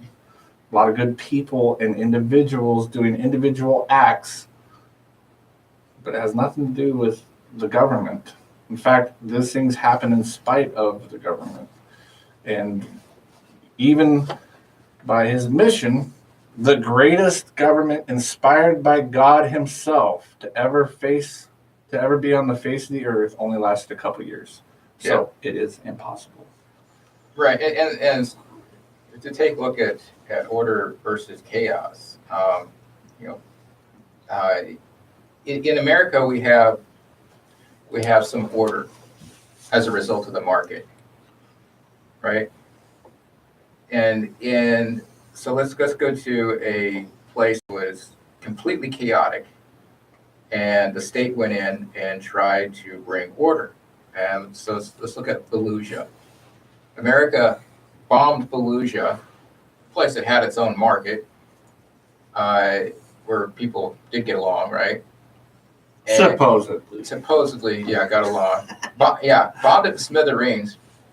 And then the state, in the form of the military, went in and was going to rebuild it and bring order. And that was their plan. And so they were never able to get reliable electricity there. Never able to get drinkable water. They did get Wi-Fi. They did get good internet. So the people in Fallujah, at least they have the order provided by the state of being able to sit back and watch YouTube videos while drinking dysentery contaminated water. That's the order that the state brings.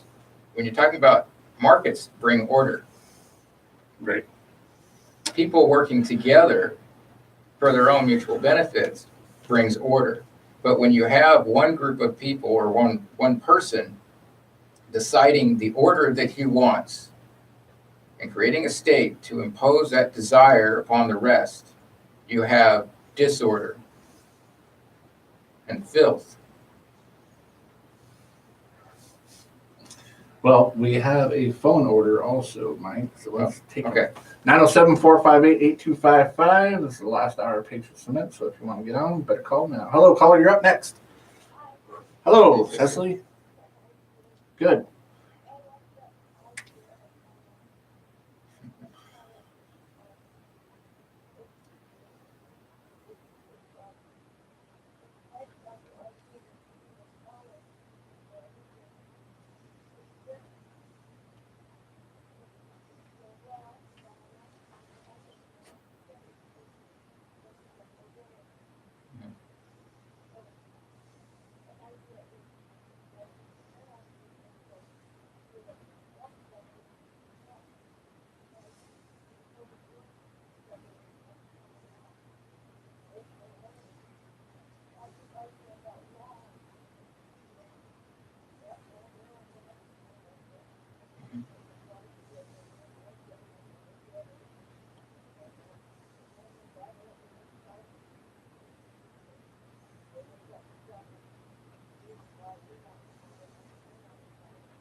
Thank you, Cecily. Appreciate it. It did. Yeah, yeah.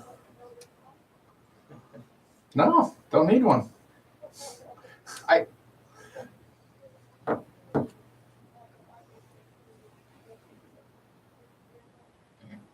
Yeah. Right. I guess what people misunderstand, Mike, is when you say anarchy. They're like, wow, you mean no laws? Everyone just goes crazy. No, No, that's not what it means. That's not what happens. People go crazy when there is force. I guess you could just say state force that prevents them from living the ordered life they prefer. You look at let's take some riots, for example. People rioting because they disagree with some policy. Well, what brought that's been enforced upon them? What brought about the disorder? Well, maybe the fact that the state imposed its own will upon them, and they were unable to form their own groups to a voluntary order. Because and that comes down to the internal order. Do people who agree on something, can they voluntarily interact without the state imposing its will upon them? Yes. Yes. All right, let's get back to the phones. 907-458-8255. Hello, caller. You are up.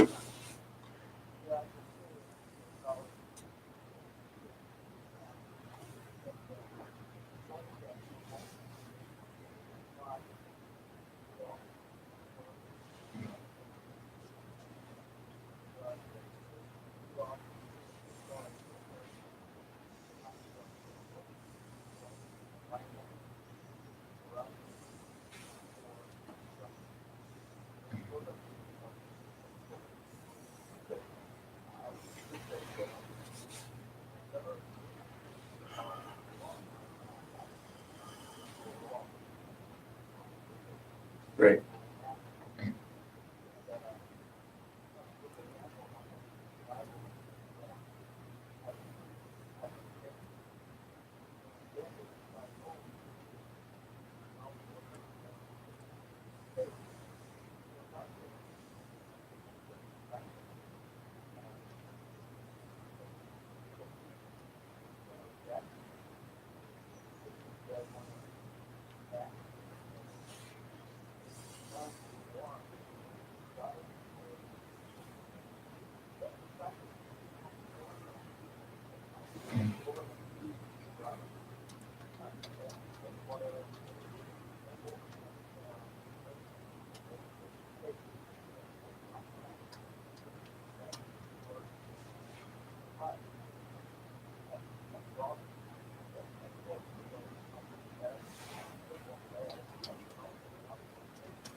Yeah, well, Claudia, you're from a place that has a pretty powerful state, and it has existed in quite a bit of chaos recently, right?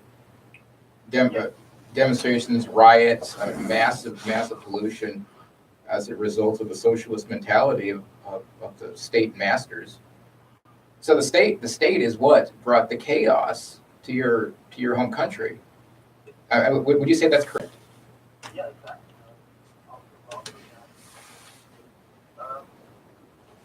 Not really want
Yeah, and so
That's the only two needed.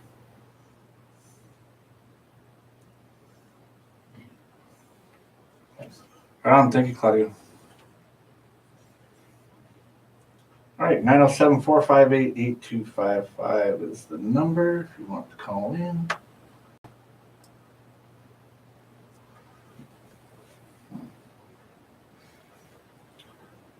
For some reason, Mike, we're not working very good. what, the YouTube? Oh, I guess the callers aren't coming through. I just don't get it. So frustrated.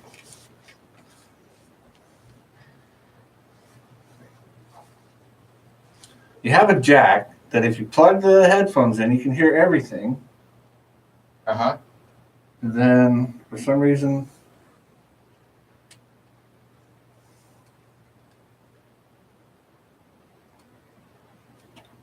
Oh, I see. it won't go into the computer. I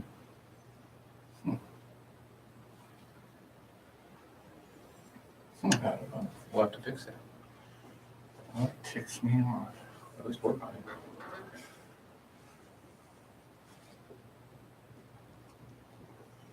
I wonder. Oh well. I have to do that on my own time, not on the air time. I wonder if I use this. No, because you usually use that jack, and it works, right? Yeah. Can you hear the callers? They're all on the same board. The same cable? Yeah.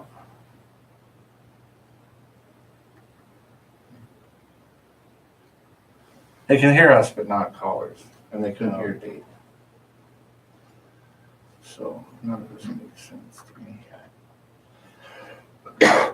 If there's any brilliant wizards out there that know about technology, come help us. Because we don't, apparently, know enough about it. Oh well. Yeah, I switched it to that other one, but it's not working. Okay. 907-458-8255 is the phone number. I don't know. I guess, you look at things like that, and some people just think that it's not enough. And like we were saying, well, what about, laws? And Well, I prefer to give why not give our point of view a shot? because their point of view hasn't worked in thousands of years. Right. Not even one example. So we see that example cannot, has not, will not ever work. Mm-hmm. So why not just once? Well, statism, Try our way. It's the whole statism thing, whatever form you want, republic, democracy, socialist, fascist, I don't care what it is. It's all an attempt to attain utopia. And it all originates from one or a few individuals' idea of their utopia where they run everyone else. And utopias don't exist. And and anarchists are accused of wanting the utopia. No, we're just tired of the chaos that your state system causes. Right. And then, I guess too, what we're saying, if we really dig down, is give what we're talking about a chance, a try. Mm-hmm. We don't have to have a change in the political system to start doing it. Right? We don't need the empire to dissolve to start living as individuals. Right. We don't need the empire to dissolve to start treating each other correctly, or like Claudio said, if you agree to do something, you do it. You don't need the American government to start being this now. Right? We don't need the American government to dissolve for us to be anarchists, do we? No. Exactly. We just happen to be living in occupied territory. Right. The problem is that the state, like any beast, has to grow to survive. And look, people have been run into the Arctic to try to get away from it, and it just keeps chasing us. It's the cancerous tumor. Yeah, it is. But if people think that the state is the bringer of order, you're going to be quite surprised at the chaos that comes as bonds collapse. When you're over the next 10 or 15 years. Those bonds are what your Social Security check depends on. So, and there's always a crisis. They even create chaos. Even if it doesn't exist, there's a border crisis. There's this crisis. There's that crisis. Give the illusion of chaos to impose your own order. So I don't know. He's talking about the anarchy being about order out of chaos. Well, that's exactly what the state does. But they create the chaos to begin with. They create the desired chaos so they can bring about the desired order. Aha. I think you're on something, Mike. What's it called? 458-8255. Hello, caller. You're up next.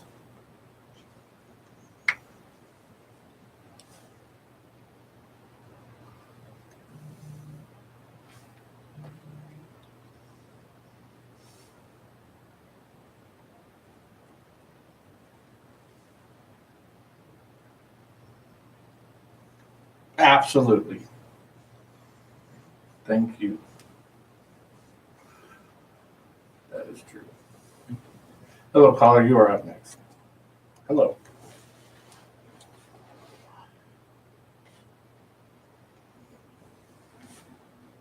I'm rubbing my thumb.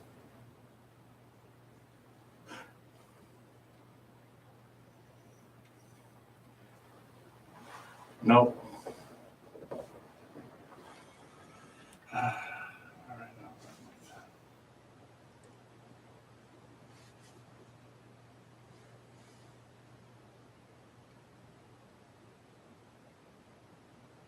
How hard are you supposed to rub your thumbs?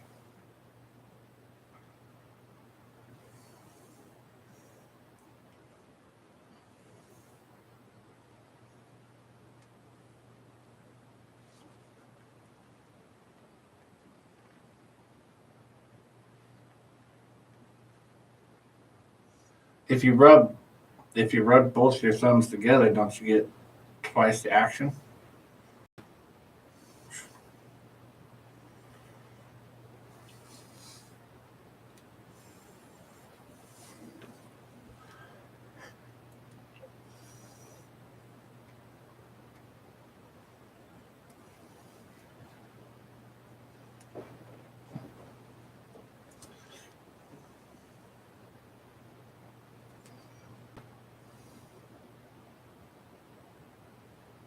Hmm.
Well, thank you very much.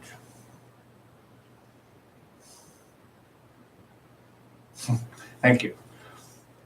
Thanks for that. What's it called again? Oh, she hung up. Interscalopido habiscudo, something like that. Maybe if those mean ladies at the women's rally will rub their thumbs together, we'll all just go home. You know, I think another way to not be affected by the news and everything, Mike, so much is to not watch it, not listen to it, ignore the noise, as they say. Yeah. I mean, because, that's part of it. Unplug some of that action out there, not worry about stuff that you can't affect. Most of it doesn't matter to you anyway. Right, exactly. That's what I'm saying. They want it to matter to you, but it actually doesn't. Right. That's what I'm saying. Just worry about the things that you can affect yourself in your daily life, because that's the only control you have, right? Yeah. And we hardly have any control of that half the time. So just focus on that. Then all this other stuff, probably get rid of a lot of the clatter in your brain just by doing that. Unplugging from it. Ignore it. Because you can't do anything.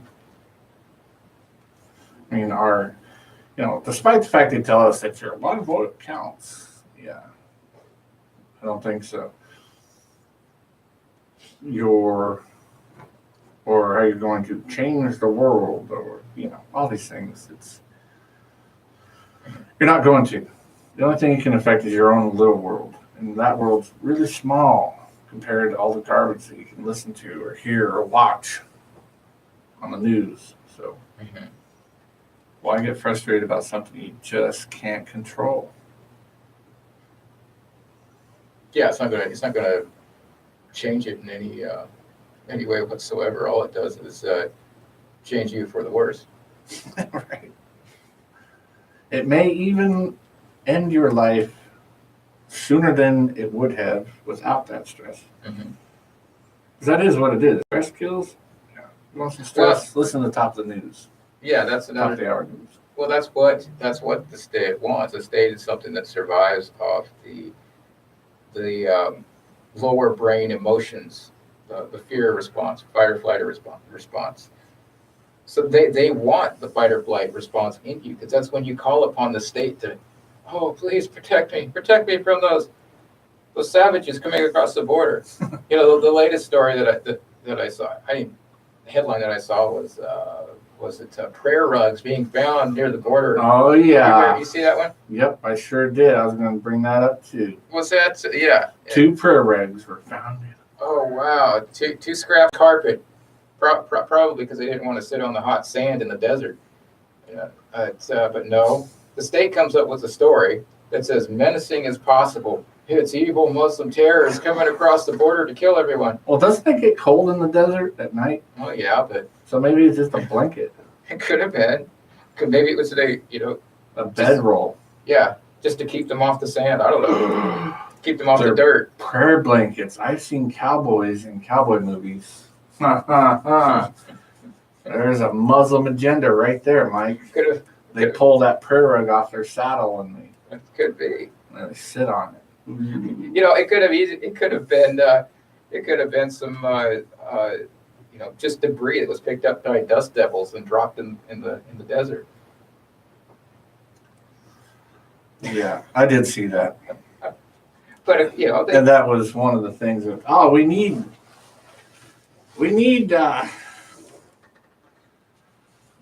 the border wall because somebody found a prayer rug, and which is just disgusting, anyways. Because it's like, so what? Don't we have Muslims that live in America?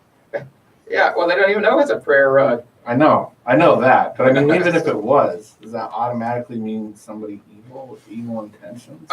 Oh yeah, that's just nonsense. There's a Muslim in America. Oh no, nonsense.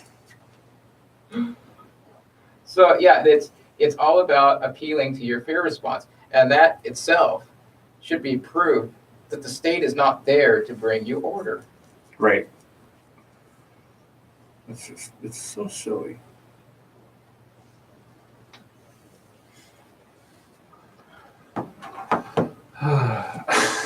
I did. Yeah.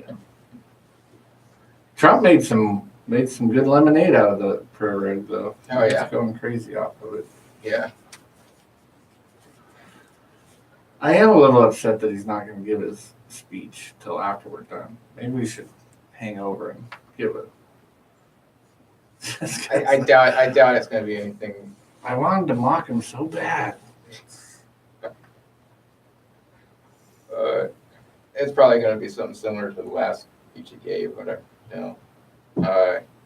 Was that I think he had 3 examples of illegal aliens committing crimes, and it was a typical fear response appeal. Right. Well, I noticed that even some of the what I call them libertarians getting a little too caught up in some of the stuff too. Like even with the socialists, the democratic socialists, they're taking over. Yeah, I don't really worry about them at all. Well, no, it's the Ocasio-Cortez. It turns out was appointed to the House Finance Committee. I don't know if you saw that or not. Oh, Yeah, so she was appointed. It's. I thought she tried and they said no. She's on the. If you go to Wikipedia, she's listed as one of the members. There's I don't know how many there's around 30 people on it, more. I don't know how many people are on it. There's a lot, but it's one person among a lot. But it's going to be entertaining. She's going to come up with all sorts of great, entertaining nonsense. Let her talk. Yeah, let her talk, and just enjoy it. Let her talk. Show us what a psychopath you are. Let her talk. I know.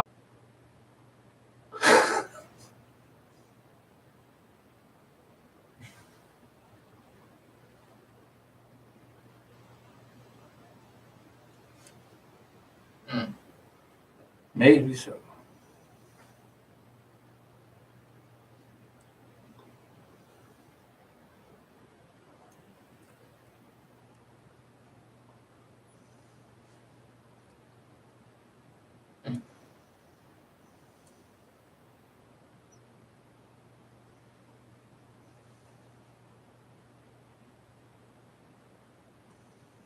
Oh, so you, okay. You know, they're talking about Trump's been threatening about having the military build it, and you know that in order to actually get it done the way that he wants to have it done, he's going to have to use eminent domain.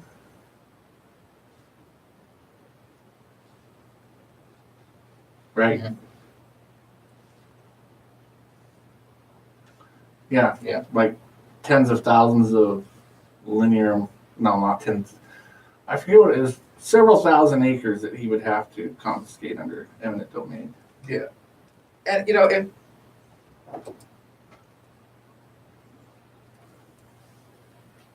I don't know. Haven't looked into that actually. Oh well. All right, Randy, we're gonna let you go because we got more guys, or not guys, more callers. Mhm. Hello, caller. You're up next. Good.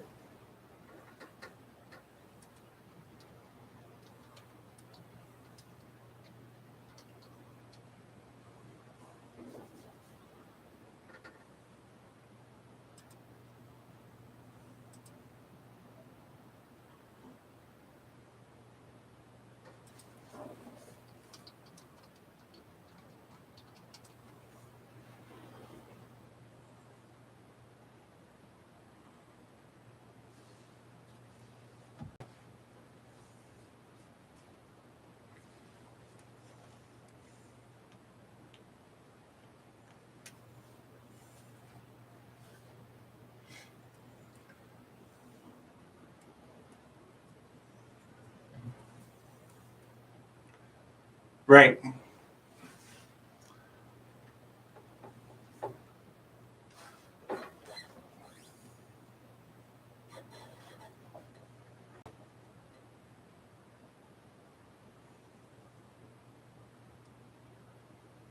Right.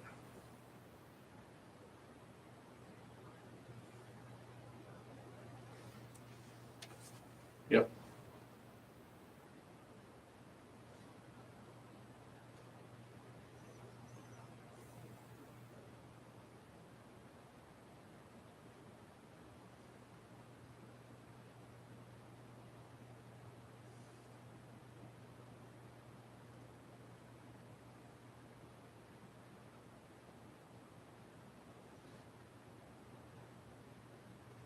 Right.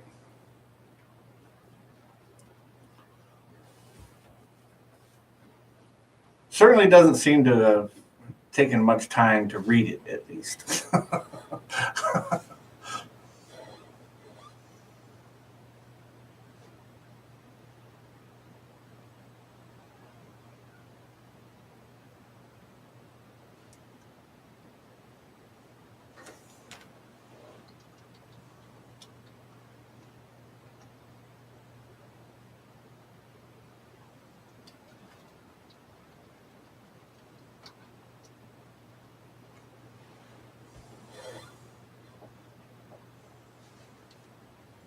Appreciate it. Thank you. Yeah, you can watch the Ron Paul Liberty Report every day. Every day. I wish you could hear the caller too. I don't get this caller. Ugh. Oh. It's gonna move on here. no one's heard any caller? I guess not. Not on. Well, yeah, but not on YouTube. It's just mind numbing to me. Hello, caller. You are up, and the last caller looks like.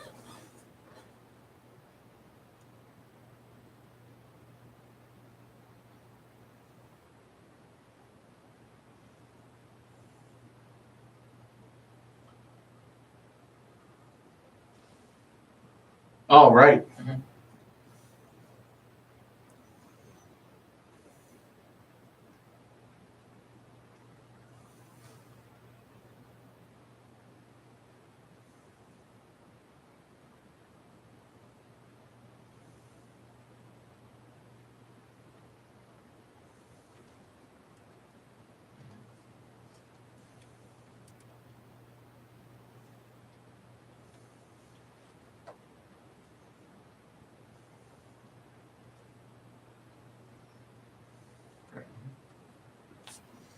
Thank you, Cecily.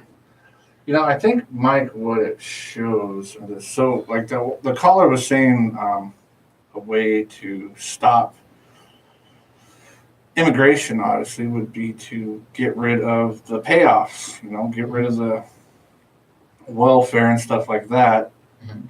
which is what we're told is why they come here or whatever. So, sounds like a good idea, right? You would think that would. Yeah, you think so. I mean, there's also the fact that people forget that when it comes to illegal immigrants coming up and working illegally, they're still issuing or they're still using a social security number, whether it's that's fake or taken from some dead guy. And even the Social Security Administration estimates that's about $12 billion a year of Social Security money that's paid into them that person will never get back. Right. But what I was going to say was that courts have already decided here and there that if you give it to these people, Americans, then you have to give it to illegal aliens and this and that. So I think what it shows is that the United States is too big. It needs to break up. And people that want to have immigration in or whatever, they can just have it and they can do all their welfare. The guys that want to have a border, they can have their own little country with a wall all the way around it. Mhm. America's just too big.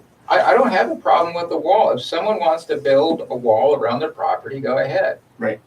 But the state coming and building a wall that can be used to keep people out or keep people in to control people on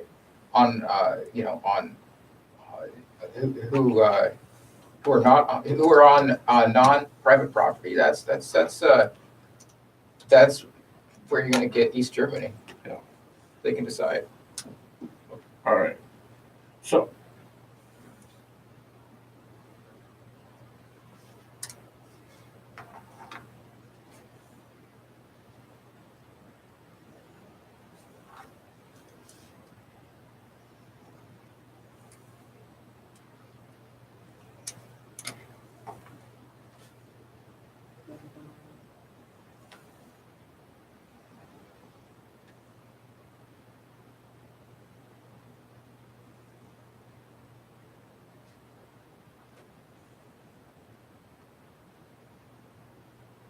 All right, so the shutdown's still going. Good. And I'll just leave. This is the end of the show, so I'll just leave it with this. If you need government to protect your culture's dead already. If you need armed guards to keep your wife in your house, your marriage is already dead. If you need violence to protect your ideas are worthless to begin with. We'll see you next week, folks. Thanks for joining us. For a naturalization ceremony held in the Oval Office. Millions of Americans are hibernating this Saturday as a big winter storm threatens parts of 15 states. It does look like a lot of the big... Oh, and go Patriots! Maybe more on the rain side of this, but if you're in the inland area, this is going to be a major snow event in the next couple hours running through tonight and then, of course, into your Sunday. Fox meteorologist Adam Plott says the heaviest snow is forecast for upstate New York and the inland areas of New England. This is Fox News.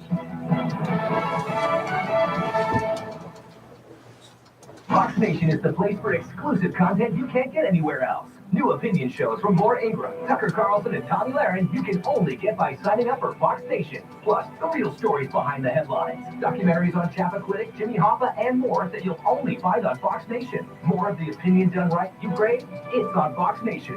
Documentaries and specials you can't get anywhere else? They're on Fox Nation. So go to foxnation.com today and sign up now for Fox Nation. Opinion done right now. Prepare. When someone watches the news, they want someone they can trust. Our job is to cut through the talking points. Martha McCallum. We're going to ask the tough questions because there's a lot of conventional wisdom out there that needs to be challenged. What I'm doing is making sure that whatever is developed through the day, people are fully informed from coast to coast. We're 24/7 news, but we're really down to the minute. We're going to be fearless. We're going to be fair. Whether it's 4 a.m. or midnight, we're there. Fox News Channel. Real news, real honest opinion. President Trump attended a transfer ceremony.